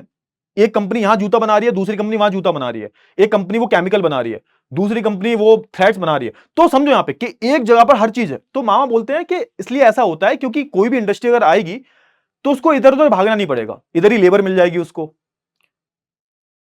इधर ही उसको सोल मिल जाएगा, सोल जूते को बनाने में जो सोल इस्तेमाल होता है, इधर ही उसको जो एक केमिकल का यूज होता है जिससे पूरा जूता जो चिपकाया जाता है, जो सोल बनाने का केमिकल होता है वो भी इधर मिल जाता है। तो उसको इधर उधर भागना नहीं पड़ेगा। और यही सेम जो चीज आप देखोगे कि आपको बैंगलोर में दिखाई देगी। बैंगलोर में आप देखोगे ना, बैंगलोर में एक जैसा एक आईटी पार्क है, बैंगलोर में आप जाओगे ना आईटी पार्क है, वहां पे जितनी भी आईटी सेक्टर की कंपनीज हैं वो सारे एक दूसरे के कॉम्पिटिटर हैं, बट फिर भी सारे जो कॉम्पिटिटर हैं वो एक साथ ही हैं। वहां पे पूरा वहां पे एक इकोसिस्टम डेवलप हुआ है कि भाई किसी को भी अगर अपना पूरा कोई आईटी इंडस्ट्री, कोई भी आईटी कंपनी खोलनी है तो वहां पे जाएगा वो, और बहुत आसान हो जाता है उसके लिए, क्योंकि वहां पे हर एक इंडस्ट्री के बीच में लिंक है, लोगों के बीच में लिंक है, सब कुछ आसपास ही मिल जाता है। लेबर आसपास मिल जाएगी आपको, लेबर मतलब जो भी एम्प्लॉयज वगैरह होंगे वो भी आपको आसपास मिल जाएंगे। आपको वहां पे जो भी कुछ चाहिए होगा, XYZ कुछ भी चाहिए होगा आपको, वो आपको मिल जाएगा वहां पे। तो हर जगह का एक इकोसिस्टम होता है। और यहां पर आप देखोगे ना, यहाँ पे जो कनेक्शंस हैं इंडस्ट्रीज के बीच में, उसको हम बोलते हैं एग्लोमरेशन इकोनॉमीज। यहां पे होता क्या है भाई? यहां पे होता यह है कि जो हमारी बहुत सारी इंडस्ट्रीज हैं वो कैसे फायदा उठाती हैं भाई? तो आसपास में जो एक तरीके से लीडर इंडस्ट्रीज जो होती है उनका फायदा, जैसे होता क्या, एक लीडर इंडस्ट्री है, अब सोच के देखो, एक लीडर इंडस्ट्री है, ये ऑटोमोबाइल की कार बनाती है ना। अब कार बनाते हैं, अब कार बनाने के लिए इसको क्या चाहिए होगा? टायर चाहिए होगा। तो टायर बनाने के लिए आप देखोगे टायर किसका बनता है? रबड़ का बनता है। तो यहां पे आप देखोगे ना, एक टायर बनाने वाली इंडस्ट्री अलग है, ये टायर बना रही है, ये टायर बना रही है, ठीक है ना? क्लियर हुआ? हाँ। ये इंडस्ट्री जो है ये स्टील बनाती है, स्टील बनाती है, या इसके आसपास है ना? आप देखोगे यहाँ पे लेबर भी मिल रही है, इसको लेबर भी मिल रही है। XYZ जो भी कार बनाने में जो भी इस्तेमाल हो रहा है वो आसपास अवेलेबल है। तो आप देखोगे ये जो many industries benefited from nearness to a leader industries and other industries. कैसे होता है भाई? वो जो हमारी लीडर इंडस्ट्रीज हैं उनसे ही फायदा उठा रही है, क्योंकि वो लीडर जो इंडस्ट्री है उसको वो बहुत सारे रॉ मटेरियल की जरूरत है जो उसको आसपास छोटी छोटी इंडस्ट्री से मिल रहा है। तो एक तरीके से क्या लिंक है, और इसको हम बोलते हैं एग्लोमरेशन। इससे क्या होता है? इससे एक तरीके से आप देखोगे ना, तभी तो यहाँ पे लोकेशन बहुत मैटर करती है ना, कि आप मान के चलो मेरे को फुटवियर का कोई भी मेरे को अपनी यूनिट डालनी है, तो मैं कहां डालूंगा? मैं आगरा में जाऊंगा, आगरा में डालूंगा। मुझे पता है कि आगरा में जब मैं डालूंगा यूनिट तो मेरे को आसपास जो भी सामान की जो भी रॉ मटेरियल की जरूरत पड़ेगी वो आसपास से मुझे मिल जाएगा। क्लियर हुआ ना? हाँ। तो इससे क्या होता है? Savings are the derived from the linkage which existed between the different industries. तो ये जो एक लिंक होता है, इससे क्या होता है? इससे आप बोल सकते हो कि आपको ही फायदा होता है, कॉस्ट बचती है आपकी, आपका प्रॉफिट बढ़ता है, कॉस्ट कटिंग भी होती है आपकी, क्योंकि आपको इधर उधर जाने की जरूरत नहीं है, सब कुछ आपको रेडली अवेलेबल है। तो ये होता है एग्लोमरेशन। क्लियर हुआ ना? हाँ। तो ये सारे जो फैक्टर्स है कहीं ना कहीं हमारे मिलकर डिटरमाइन करते हैं, किसका भाई? मिलकर डिटरमाइन करते हैं हमारे इंडस्ट्री को, हमारे मिलकर डिटरमाइन करते हैं हमारे लोकेशन, इंडस्ट्री की लोकेशन पे, लोकेशन ऑफ द इंडस्ट्री को। समझ में आया? चलिए, अब एक बॉक्स दिया होगा, बॉक्स में आपको फुटलूज इंडस्ट्रीज के बारे में भी बता रखा होगा। Footloose industries, sir Footloose industries वही है जो आपने फुटवियर के बारे में नहीं, फुटवियर फुटलूज अलग है, फुटलूज इंडस्ट्रीज अलग है। अब देखो, ये इंडस्ट्रीज ऐसी हैं जो एक तरीके से आप बोल सकते हो एक्सेप्शनल केस है, मतलब इनको कोई भी स्पेसिफिक, अब क्योंकि हमने अभी क्या पढ़ा? अभी हमने पढ़ा लोकेशन के बारे में। लोकेशन जो प्राइमरी जो फैक्टर है ना, वो क्या है? लोकेशन है। उसके पीछे बहुत सारे कारण है। अब ये वो इंडस्ट्रीज हैं जो इसका एक्सेप्शनल केस है, मतलब इनको किसी स्पेसिफिक लोकेशन की जरूरत नहीं है, इनको बस एक ऐसी जगह चाहिए जहां पर बेसिक कुछ जो चीजें होती हैं जो हर जगह अवेलेबल होती हैं, वो अगर मिल जाए इनको तो इनका सब कुछ ठीक है। मतलब थोड़ा बहुत बेसिक ट्रांसपोर्टेशन मिल जाए, बेसिक कनेक्टिविटी मिल जाए, बेसिक जो रॉ मटेरियल है वो अगर मिल जाए, तो ये कहीं भी सेटअप हो सकते हैं। इनको किसी भी स्पेसिफिक लोकेशन की जरूरत नहीं होती। समझ में आया? तो फुटलूज इंडस्ट्री क्या है भाई, तो आप देखोगे it they can be located in a wide variety of places, कहीं भी, है ना। इनकी डिपेंडेंसी कोई स्पेसिफिक एरिया पे, कोई स्पेसिफिक रॉ मटेरियल पे नहीं होती। जैसे मैंने बताया था, कोई स्पेसिफिक रॉ मटेरियल या फिर वेट लूजिंग या फिर कोई भी किसी भी चीज की हम बात करें, आप देखोगे ये किस पर डिपेंडेंट होते हैं, तो आप देखोगे कि बहुत सारे जो कंपोनेंट पार्ट्स जो होते हैं उस पर डिपेंडेंट होते हैं, जो कहीं भी आपको इजीली मिल जाते हैं। जैसे वॉच मेकिंग का काम हो गया, डायमंड कटिंग का काम हो गया। अब ये ऐसा काम है जहां पर आपको कुछ भी अगर जरूरत है ना, तो एक्चुअली इन सारे कामों में कुछ जो पार्ट्स होते हैं, जो कुछ कंपोनेंट्स होते हैं, उसकी जरूरत होती है, जो आपको कहीं भी मिल जाते हैं, कहीं से भी ला सकते हो आप, उसकी यहां पर जो है आपको जरूरत पड़ती है। क्लियर हुआ ना? हाँ है ना? फटाफट से बताओ। और आप देखते हो आपके जो आसपास जो आपके छोटे शहरों में वॉच मेकिंग की जो बहुत सारी दुकानें, घड़ियों बनाने वाली दुकानें होती हैं, आपने देखा होगा। डायमंड कटिंग की, जैसे सूरत में जाओगे तो आपको बहुत सारी डायमंड कटिंग की आपको, है ना, वर्कशॉप्स देखने को मिलेंगी, बहुत बहुत सारे। तो ये सब क्या है? ये सब हमारे फुट लूजिंग का ही पार्ट है। जैसे बहुत सारी जो जैसे आप देखोगे ना, जो ये फोन रिपेयरिंग का जो होता है, फोन जो बनाते हैं, कंप्यूटर असेंबलिंग का काम जो होता है, नेहरू प्लेस पे आओ कभी दिल्ली में, आप तुम्हें मिल जाएगा बहुत सारे फुट लूजिंग इंडस्ट्रीज मिल जाएंगी तुम्हें, है ना। चलिए ठीक है, बहुत अच्छी बात है, आगे हम बात कर लेते हैं। हाँ, अब देखोगे ये जो फुट लूजिंग इंडस्ट्री जो होती है, एक तरीके से स्मॉल क्वांटिटी में जो है प्रोड्यूस करती हैं, और इनकी लेबर भी बहुत कम होती है ना। और आप देखोगे ये कोई भी ऐसा काम नहीं करती हैं जैसे पॉल्यूशन वगैरह हो, है ना। जनरली आप देखोगे नॉन पॉल्यूटिंग इंडस्ट्रीज होती हैं। और हाँ, इनके लिए मोस्ट इंपोर्टेंट फैक्टर में भी क्या हो सकता है, रोड नेटवर्क। और आजकल देखो रोड नेटवर्क ना बहुत बेसिक चीज है, जो कहीं भी आपको जो है इजिली अवेलेबल मिल जाएगा, बहुत इजिली अवेलेबल मिल जाएगा रोड नेटवर्क। क्लियर हुआ ना? हाँ है ना? फटाफट से बताओ जल्दी से, इतनी चीजें क्लियर हुई? इतनी चीजें क्लियर हुई आपको? ठीक है सर।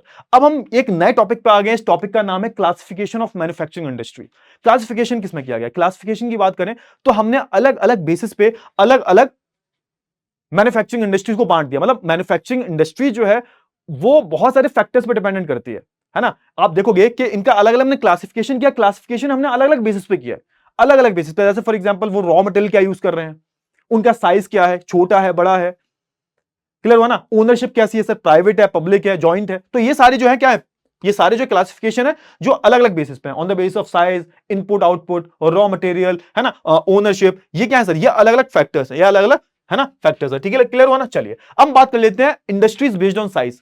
साइज की हम बात करें, अगर आप किसी भी इंडस्ट्री के साइज की बात करोगे तो मैं किसकी बात कर रहा हूं सर? अगर आप किसी भी इंडस्ट्री के साइज की बात कर रहे हो तो मैं बात कर रहा हूं किसके बारे में सर? तो मैं बात कर रहा हूं, अब देखो साइज की बात आती है ना, तो यहां पे सब चीज आ जाती है, हर चीज साइज कंपेयर किया जा रहा है, size in terms of investment. अरे भैया पैसा कितना लगा हुआ है, भाई पैसा कम लगा हुआ तो स्मॉल में आएगी, है ना। हाउस होल्ड में भी आ सकती है, कितना पैसा लगा हुआ है। फिर आप देखोगे कितने लोग हैं, अरे भाई ज्यादा लोग हैं तो वो लार्ज स्केल इंडस्ट्री हो सकती है, कम है तो स्मॉल भी हो सकती है सर, है ना। कितना जो है वॉल्यूम में प्रोडक्शन हो रहा है गुड्स का।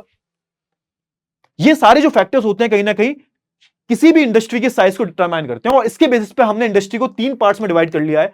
पहला है हाउस होल्ड इंडस्ट्री, दूसरा हमारा स्मॉल स्केल इंडस्ट्री, और तीसरा हमारा लार्ज स्केल इंडस्ट्री। क्लियर हुआ ना? चलिए बहुत ही बढ़िया, बहुत ही बढ़िया। आगे हम बात कर लेते हैं, सबसे पहले हम बात कर लेते हैं किसके बारे में, हाउस होल्ड इंडस्ट्री और कॉटेज इंडस्ट्री के बारे में बात कर लेते हैं। Then will talk about small scale and then will talk about large scale. अगर मैं हाउस होल्ड इंडस्ट्री और कॉटेज मैन्युफैक्चरिंग के बारे में बात करूं, सबसे छोटा लेवल है साइज के मामले में, सबसे छोटी यूनिट्स होती हैं।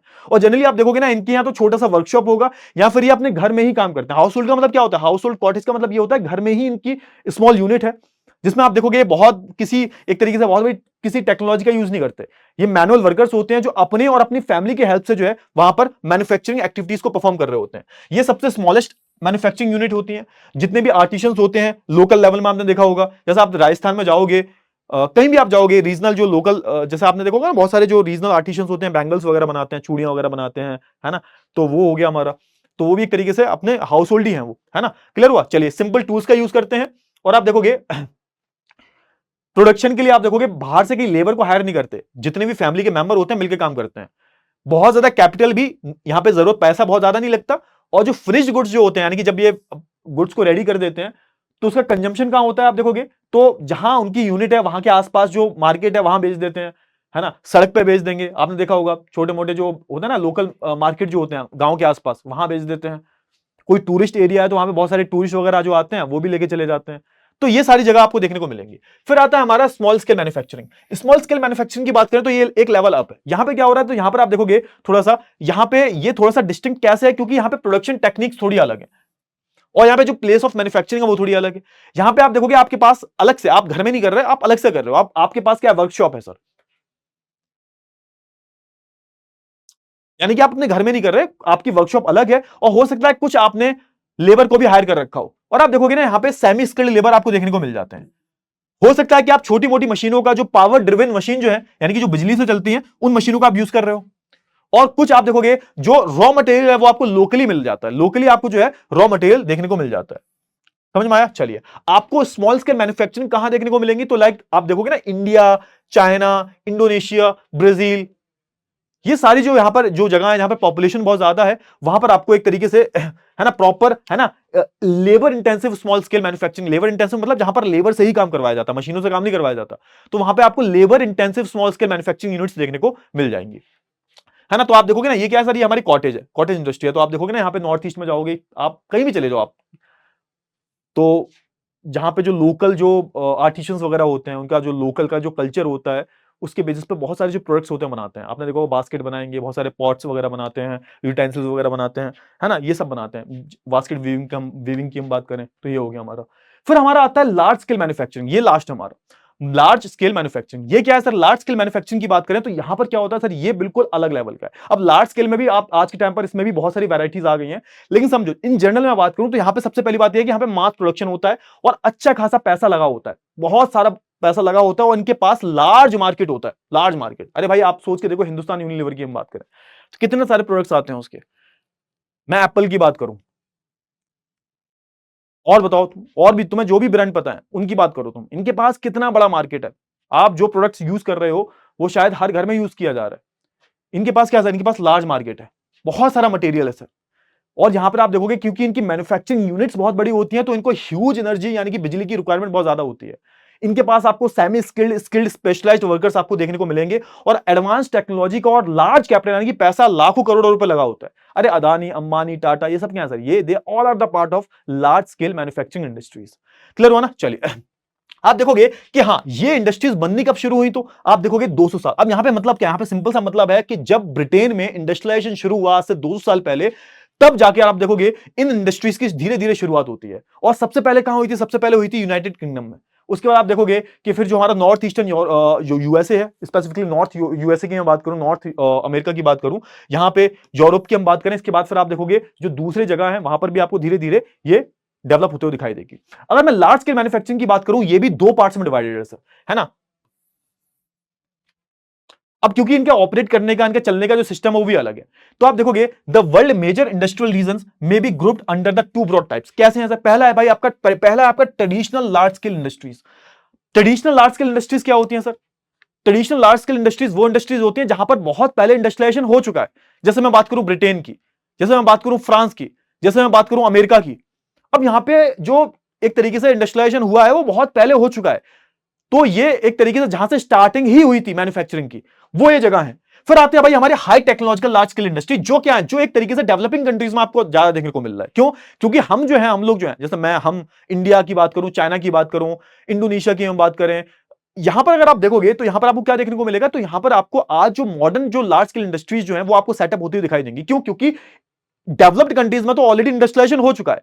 अब जो बड़ी बड़ी कंपनीज हैं वो इन देशों में जाकर एक हाई टेक्नोलॉजिकल, जो आज के टाइम की टेक्नोलॉजी है, उसको धीरे धीरे इंप्लीमेंट कर रही है। जैसे मैं बात करूं बेंगलोर की, जैसे मैं बात करूं दिल्ली एनसीआर की, पुणे की, हैदराबाद की, यहां पर आपको बहुत सारे high technological large scale industries देखने को मिलेंगी। क्यों? क्योंकि यहां पर इंडस्ट्रियलाइजेशन बहुत बाद में आया है, और जब आया है तो यहां पर जो आज की टेक्नोलॉजी है उसको ज्यादा इस्तेमाल किया जा रहा है। तो ये भी एक तरीके से दो पार्ट्स में, ब्रॉडर पार्ट्स में जो है क्लासिफाई इसको किया जा रहा है। क्लियर हुआ ना? हाँ ना, फटाफट से बताओ जल्दी से, क्लियर हुआ इतनी चीजें? चलिए, बहुत ही बढ़िया।